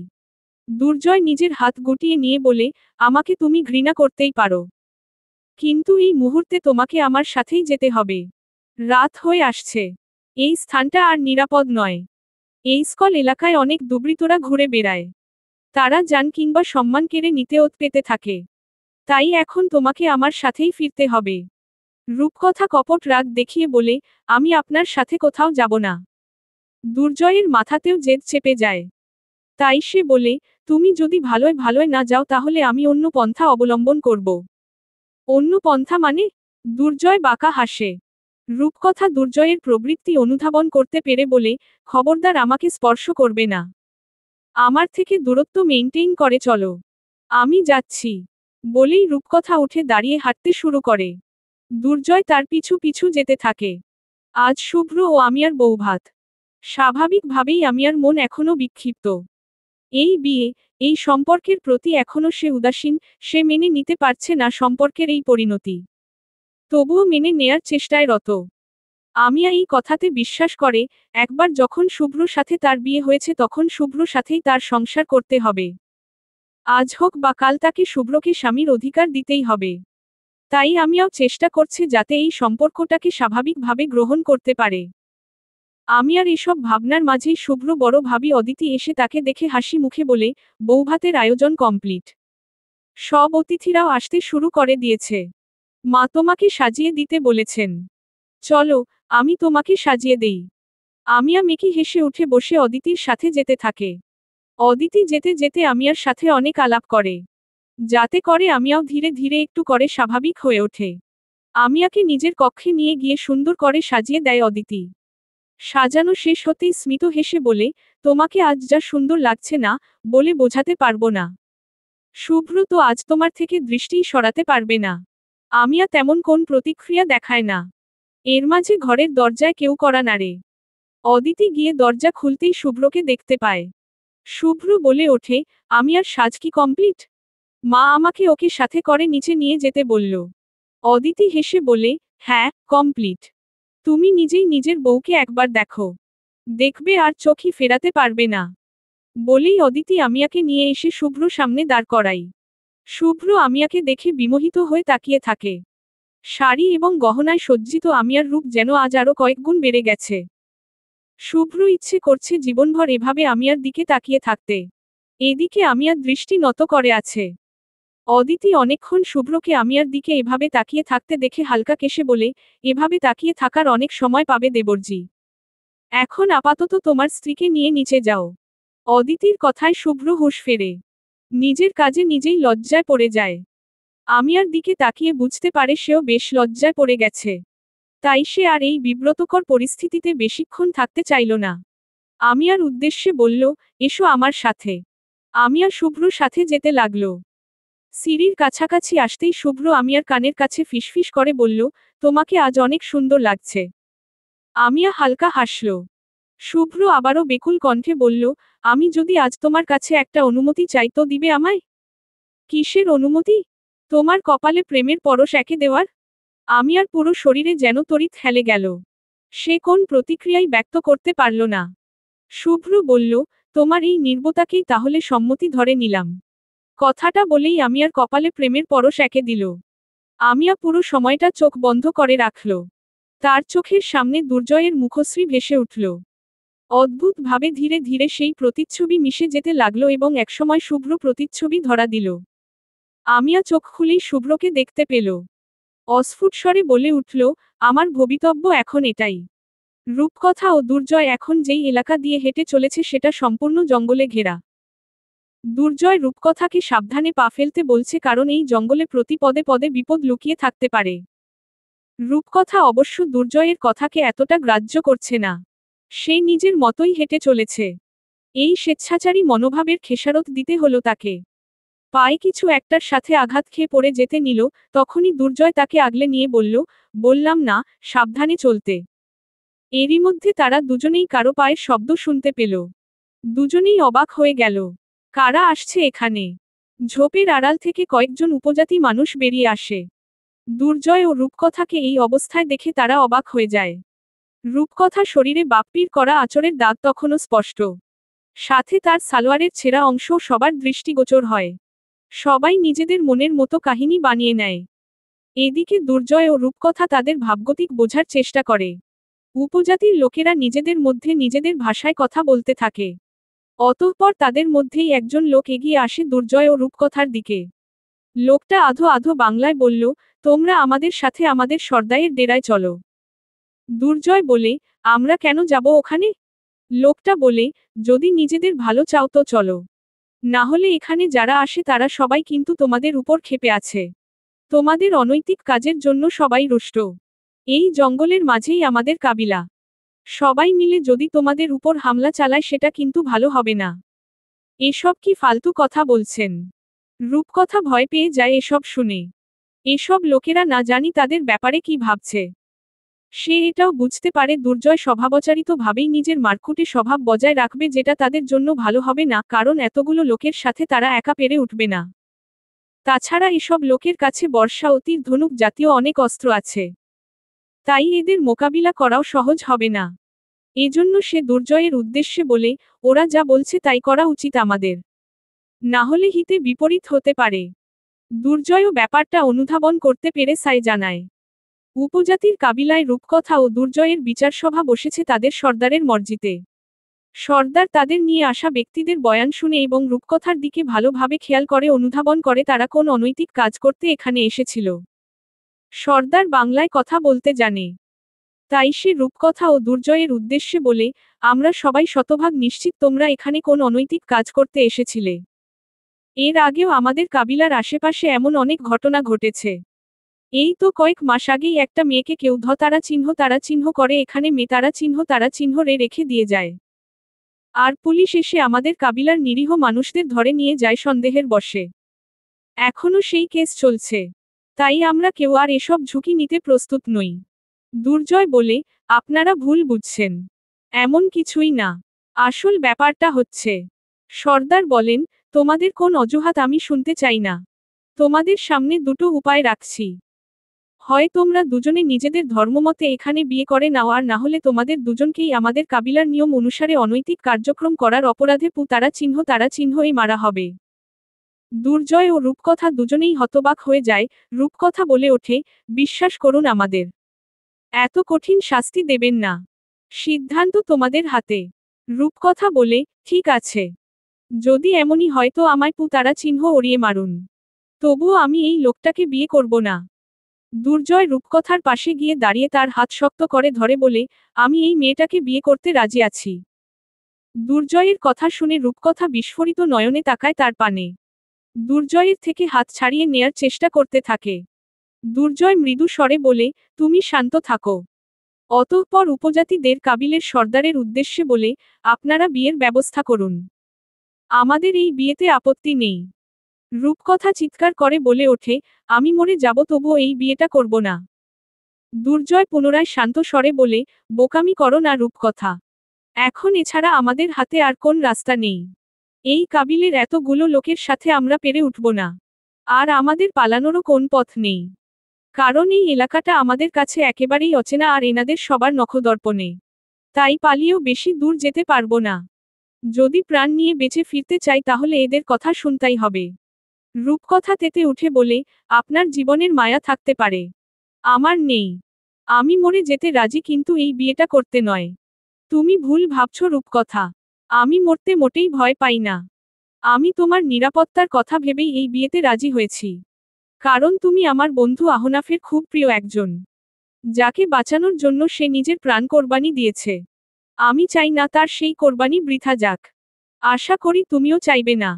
রূপকথা এবার একটু নরম হয়, স্মিত স্বরে বলে, কিন্তু আমি শুধু আর শুধু আহনাফকে ভালোবাসি, অন্য কাউকে বিয়ে করা আমার পক্ষে সম্ভব নয়। আপনাকে তো নয়ই। এই বিয়েটার কোন মানে থাকবে না। আমিও কখনো তোমার কাছে স্বামীর অধিকার চাইব না। এটা জাস্ট বিপদ থেকে বাঁচার জন্য একটা চুক্তি, ব্যাস। রূপকথা প্রত্যুত্তরে কিছু বলে না। কিছুক্ষণ পরেই কাবিলার লোকেরা লোকালয় থেকে কাজী ডেকে ইসলাম মতে তাদের বিয়ে সম্পন্ন করার ব্যবস্থা করে। রূপকথার হাত পা কাঁপছিল। কাজী দুর্জয়কে কবুল বলতে বললে সে একটু সময় নিয়ে কবুল বলে, আর রূপকথা তো কিছুতেই কবুল বলতে রাজি ছিল না। প্রায় মিনিট পাঁচেক চুপ থাকায় কাবিলার মানুষগণ রেগে যায়। কাজীও বিরক্ত হয়ে বলে, আর কতক্ষণ অপেক্ষা করবে? জলদি কবুল বলে দাও। রূপকথা উঠে দাঁড়িয়ে বলে, আমি কবুল বলবো না, এই বিয়েটা আমি করব না। শেষ মুহূর্তে এসে রূপকথার এমন কথা দুর্জয়কে অবাক করে দেয়। কি করতে চাইছে কি মেয়েটা? এদিকে কাবিলার সর্দার ভীষণ রেগে গিয়ে বলেন, এক্ষুনি আগুন নিয়ে এসে এই মেয়েকে জ্বালিয়ে দেওয়ার ব্যবস্থা করো। নষ্টামি করার সময় আছে, কিন্তু বিয়ের বেলায় নেই। সাথে সাথেই কয়েকজন হাতে মশাল নিয়ে এগিয়ে আসে। আবার কিছুজনের হাতে ছিল কেরোসিন। সেই কেরোসিনগুলো রূপকথার গায়ে ছিটিয়ে দেয়। দুর্জয় রূপকথাকে আগলানোর জন্য এগিয়ে আসে। তাকে শক্ত করে জড়িয়ে ধরে কানে ফিসফিস করে বলে, তুমি যদি এক্ষুনি কবুল না বলো তাহলে আমি সবার সামনে এমন কিছু করব যা তুমি ভাবতেও পারছো না। দুর্জয়ের এমন হুমকিতেও রূপকথা ভয় পায় না। সে যেন শপথ নিয়েছে মরে যাবে তাও কবুল বলবে না। দুর্জয় রূপকথার এমন ঘাড়ত্তারামি দেখে বাধ্য হয়ে তাকে কোলে তুলে নেয়। অতঃপর তার দিকে মুখ এগিয়ে নিতে যাবে তখনই রূপকথা ভয়ে ভয়ে বলে ফেলে, কবুল। কাজী বলে ওঠেন, এই বিয়ে সম্পন্ন হলো। রূপকথার পুরো দুনিয়া যেন থমকে গেল। সে সাথে সাথেই গগন বিদারক আহাজারি করে কাঁদতে লাগল। দুর্জয় রূপকথাকে নিচে নামিয়ে দিল। রূপকথা চিৎকার করে বলতে লাগল, এই বিয়ে আমি মানি না, মানি না এই বিয়ে। বলেই সে কাবিলা থেকে বেরিয়ে জঙ্গলের দিকে ছুটতে লাগল। দুর্জয়ও ছুটতে লাগল তার পেছনে। কাবিলার কিছু লোক তাদের পেছনে যেতে নিতেই সর্দার বলল, ওদের বিয়েটা হয়ে গেছে, এখন বাকিটা ওদের বুঝে নিতে দাও, আমাদের আর মাথা ঘামাতে হবে না এই ব্যাপারে। সর্দারের কথায় সবাই থেমে গেল। রূপকথা একটা বড় অশ্বত্থ গাছের নিচে বসে কাঁদতে লাগল। তার কান্নার গতি কিছুতেই কমছে না। মাথা থেকে কিছুতেই কাজীর বলা কথাটা ঝেড়ে ফেলতে পারছে না। ওই দুর্জয়ের সাথে এখন তার বিয়ে হয়েছে। দুর্জয় এখন তার স্বামী, এটা মেনে নেওয়া তার জন্য কষ্টকর। এরই মধ্যে দুর্জয় এসে তার সামনে দাঁড়ায়। দুর্জয়কে দেখে তার চাপা ক্ষোভ বৃদ্ধি পায়। উঠে দাঁড়িয়ে দুর্জয়ের কলার চেপে ধরে বলে, এসব কিছু আপনার প্ল্যান তাই না? আপনিই ষড়যন্ত্র করেছেন সব। কেন করলেন এমন? আমার আর সহ্য হচ্ছে না। নিজেকে শেষ করে দিতে মন চাইছে। তুমি নিজেকে সামলাও। কিছু হয়নি। এত কিছু হয়ে গেল আর আপনি বলছেন কিছু হয়নি। আমি বা তুমি কেউই মন থেকে বিয়েটা করিনি।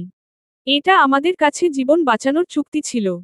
এটাকে একটা দুঃস্বপ্ন ভেবে ভুলে যাও, এমনিতেও এখন থেকে আমাদের পথ সম্পূর্ণ আলাদা। তুমি চলবে তোমার পথে আর আমি আমার পথে। আমি কখনো তোমার পথে আসব না। So relax. রূপকথা অশ্বত্থ গাছের নিচেই বসে থাকে অনেকক্ষণ। দুর্জয় এক পর্যায়ে বলে, এখন যাওয়া যাক। শুধু ঢাকা ফেরা পর্যন্ত আমাকে সহ্য করে নাও। তারপর আমি আর কখনো তোমার সামনে আসব না। কথা দিলাম। রূপকথা এবার উঠে দাঁড়ায়। দুর্জয়ের দিকে তাকিয়ে বলে, মনে থাকে যেন। পরের দিন। বিয়ের পর আজ আমিয়া প্রথম ভার্সিটিতে এলো। সবাই তার দিকে আর চোখে তাকাচ্ছে। ভার্সিটির সবাই জেনে গেছে যে তার শহীদ প্রফেসর শুভ্র বিয়ে হয়েছে। ব্যাপারটা এমন হট টপিকে পরিণত হয়েছে, যাকে বলে টক অফ দ্য টাউন। আমি আর এসব একদম ভালো লাগছে না। সবাই তার দিকে অদ্ভুতভাবে তাকাচ্ছে, এত সবকিছুর মাঝে আমি আর চোখ খুঁজছে রূপকথাকে। গতকাল থেকে মেয়েটার সাথে যোগাযোগ করার চেষ্টা করে ব্যর্থ হচ্ছে। মেয়েটা তার বৌভাতেও এলো না। খুঁজতে খুঁজতে তার চোখ যায় ক্যাম্পাসের অদূরে থাকা কৃষ্ণচূড়া গাছটার দিকে। সেখানেই উদাস মনে দাঁড়িয়ে আছে রূপকথা। আমিয়া তাকে দেখেই তার দিকে এগোতে থাকে। এদিকে রূপকথা সম্পূর্ণ নিজের খেয়ালে ব্যস্ত। মনে পড়ে যাচ্ছে গতকালকে দুর্জয়ের সাথে বলা শেষ কথাগুলো। দুর্জয়ের সাথে করে সিলেট থেকে ঢাকাগামী একটি বাসে করে সে ঢাকায় ফিরে আসে। বাস থেকে নেমেই দুর্জয় রূপকথাকে বলে, যান। এই রাস্তাটা আপনার। আর এই রাস্তাটা আমার। দোয়া করব যেন এই দুটো রাস্তার গতিপথ এমন ভিন্ন দিকেই থাকে। কখনো এক না হয়। কথাটা বলেই সে চলে গিয়েছিল। একবারও ফিরে তাকায়নি। কথাটার মাঝে কি ছিল রূপকথা জানে না। কিন্তু সে কথাটা ভুলতে পারছে না। হতাশার সহিত দীর্ঘ শ্বাস ফেলে বলে, আমি ভুলতে চাই গতকাল ঘটে যাওয়া সব ঘটনা। আমাদের পথ এমন আলাদাই থাকুক। রূপকথার ভাবনার মাঝেই আমিয়া তার সামনে এসে দাঁড়িয়ে বলে, কি রে? কি ভাবছিস তুই?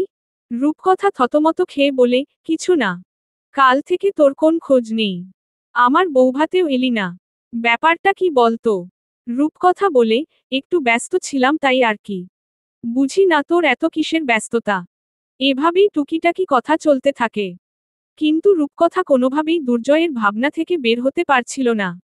হতাশার সহিত দীর্ঘ শ্বাস ফেলে আমিয়াকে জিজ্ঞেস করে ফেলে, আচ্ছা দুর্জয়কে তোর এত পছন্দ ছিল কেন?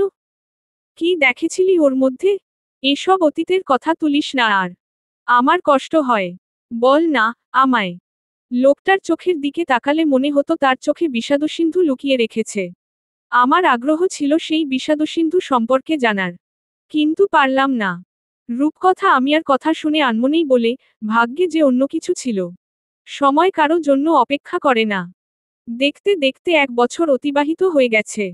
এই 1 বছরে শুধু দিন বদলায়নি। সবার জীবনও অনেকাংশে বদলে গেছে। শুভ্র আমিয়ার সম্পর্ক এখন অনেকটাই স্বাভাবিক। শুভ্র কেয়ারিং এবং ভালোবাসার জন্য তার প্রেমে পড়ে গেছে আমিয়া। শুধু তাই নয়, তাদের এই ভালোবাসার ফসল হিসেবে তাদের সন্তানও আসতে চলেছে এই পৃথিবীতে। আমিয়া বর্তমানে গর্ভবতী, 4 মাস চলছে। শুভ্র এখন আমিয়াকে আগের থেকেও বেশি চোখে হারায়, আর সংসারের সকল সদস্য তো যেন আমিয়াকে আরও আগেই আপন করে নিয়েছে। সব মিলিয়ে আমিয়া নিজের জীবনে অনেক বেশি সুখী। রূপকথার জীবনও চলছে তার আপন গতিতে। পড়াশোনা শেষ করে এখন বর্তমানে সে একটি প্রাইভেট স্কুলে শিক্ষকতা করছে। নিজের স্বপ্ন পূরণ করতে পেরেছে, তবে এই 1 বছরে তাকে আর দুর্জয় নামক ব্যক্তিটির মুখোমুখি হতে হয়নি। দুর্জয় আর তার সামনে আসেনি। ব্যাপারটা ভাবতেই দীর্ঘ শ্বাস ফেলে রূপকথা। সর্বশেষ দুর্জয়ের বন্ধু সাগরের মাধ্যমে জেনেছিল দুর্জয়ের বাবা হঠাৎ করে অসুস্থ হয়ে পড়ায় সে তার বাবার কোম্পানির দায়িত্ব সম্পূর্ণ নিজের কাঁধে তুলে নিয়েছে। দুর্জয়ের আগের জীবন সম্পর্কেও অনেক কিছু জেনেছে সে সাগরের থেকে। দুর্জয়ের মা বাবার ভালোবাসার বিয়ে ছিল। কিন্তু দুর্জয় যখন তার মায়ের পেটে ছিল তখনই দুর্জয়ের বাবা অন্য একটা নারীর সাথে সম্পর্কে জড়িয়ে পড়ে। দুর্জয়ের জন্মের কয়েক বছর পর দুর্জয়ের মা এই বিষয়টা জানতে পারেন, তিনি তার স্বামীকে খুব ভালোবাসতেন তাই এই সত্যটা মেনে নিতে না পেরে তিনি নিজেকে সে তারা চিহ্ন করে দিয়েছিলেন। এরপর থেকেই দুর্জয়ের জীবন বদলে যায়। দুর্জয়ের দাদার জন্য তার বাবা নিজের প্রেমিকাকে পড়ে আর বিয়ে করতে পারেনি। কিন্তু দুর্জয়কেও তিনি মেনে নিতে পারেননি। বাবার কোন দায়িত্বই ঠিকভাবে পালন করেননি। দুর্জয় ছোট থেকেই পিতা মাতাহীনভাবে অনাদরে বেড়ে উঠেছে, যার কারণে তার জীবনটা এমন হয়ে উঠেছে। এসব কথা শুনে দুর্জয়ের প্রতি ভীষণ মায়া হয় রূপকথার। সে বুঝতে পারে দুর্জয়ের এত অগোছালো জীবনের জন্য আসলে দায়ী তার পরিস্থিতি। কোন মানুষ তো নিজ থেকে খারাপ পথে বাড়ায় না, পরিস্থিতি তাকে খারাপ করে তোলে। রূপকথা আজ স্কুল শেষে তার একজন ছাত্রীকে টিউশনিতে পড়াতে যায়, সেখানে বৃষ্টির জন্য বেরোতে অনেক দেরি হচ্ছিল। রূপকথার বেরোতে বেরোতে সন্ধ্যা হয়ে আসে। ছাত্রীর বাড়ি থেকে বেরিয়ে একটা গলিতে ঢুকতেই রূপকথা বুঝতে পারে কেউ তাকে ফলো করছে। তার ভীষণ ভয় করে, এজন্য সে দ্রুত হাঁটতে শুরু করে। হঠাৎ করেই পেছনে থেকে কেউ তার হাত টেনে ধরে। রূপকথা ভয় মিইয়ে যায়, কিছু বলতে যাবে তার আগেই সামনে থেকে কেউ বলে ওঠে, নিজের ভালো চাইলে ওর হাতটা ছেড়ে দে। আবে কে তুই? আমার শিকারকে ছেড়ে দিতে বলছিস? এত স্পর্ধা তোর? দুর্জয় রাগী মুখ নিয়ে এগিয়ে এসে লোকটির কাছে এসে জোরে একটা লাথি মারে। লোকটা পড়ে যেতেই লোকটার উপরে উঠে তাকে মারতে থাকে। পরিস্থিতি বেগতিক দেখে রূপকথা বলে ওঠে, ছেড়ে দিন ওনাকে, লোকটা মরে যাবে। দুর্জয় তবুও থামে না। লোকটা জ্ঞান না হারানো পর্যন্ত প্রহার করে যায়। জ্ঞান হারানোর পরপরই উঠে দাঁড়ায়। রূপকথা দুর্জয়ের দিকে একটা রুমাল বাড়িয়ে দিয়ে বলে, হাতে লেগে থাকা রক্তগুলো মুছে ফেলুন। দুর্জয় রুমালটা হাত বাড়িয়ে তুলে নেয়। রূপকথা খানিক হেসে বলে, 1 বছর থেকে এভাবেই আড়ালে থেকে আমায় সাহায্য করে চলেছেন তাই তো? দুর্জয় অবাক হয়ে রূপকথার পানে তাকায়। রূপকথা বলে, অবাক হচ্ছেন কেন? আমি এতটাই বোকা না যে কিছু বুঝতে পারবো না। আমার এই স্কুলে চাকরির ব্যবস্থা থেকে শুনতে করে আমার সব অসুস্থতায় আমার খেয়াল রাখার ব্যবস্থা তো আপনিই করেছিলেন। এমনকি আজকের ঘটনার মতো আর কতবার এভাবে আপনি আমায় সেভ করেছেন। আমি কিন্তু সবটাই জানি। দুর্জয় বলে ওঠে, তোমাকে নিরাপদে রাখা আমার দায়িত্ব। রূপকথা বলে, কেন? আমি আপনার স্ত্রী বলে? দুর্জয় এবার একদম চুপ হয়ে যায়। বলার মতো কিছুই আর সে খুঁজে পাচ্ছে না। রূপকথা দুর্জয়ের অনেক কাছে গিয়ে দাঁড়িয়ে মুখোমুখি হয়ে বলে, যদি স্বামীর সকল দায়িত্ব এভাবে পালন করতে পারেন, তাহলে স্বামীর অধিকারও তো দেখাতে পারেন, তাই না? মানে? রূপকথা বলে, আমি এই বিয়েটা এখন মেনে নিয়েছি। 1 বছর আগে যেই সম্পর্কে আমরা বাধা পড়েছিলাম সেটাকে অগ্রাহ্য আমরা কেউই করতে পারবো না। কারণ সম্পূর্ণ ইসলামী নিয়ম মেনে আমাদের বিয়ে হয়েছে। তোমাকে নিজের মনের বিরুদ্ধে গিয়ে কিছু মেনে নিতে হবে না রূপকথা। তুমি চাইলে আমরা ইসলামী মতে এই সম্পর্কে রীতিও টানতে পারি। রূপকথা খানিক রেগে বলল, কিন্তু আমি এমনটা চাই না।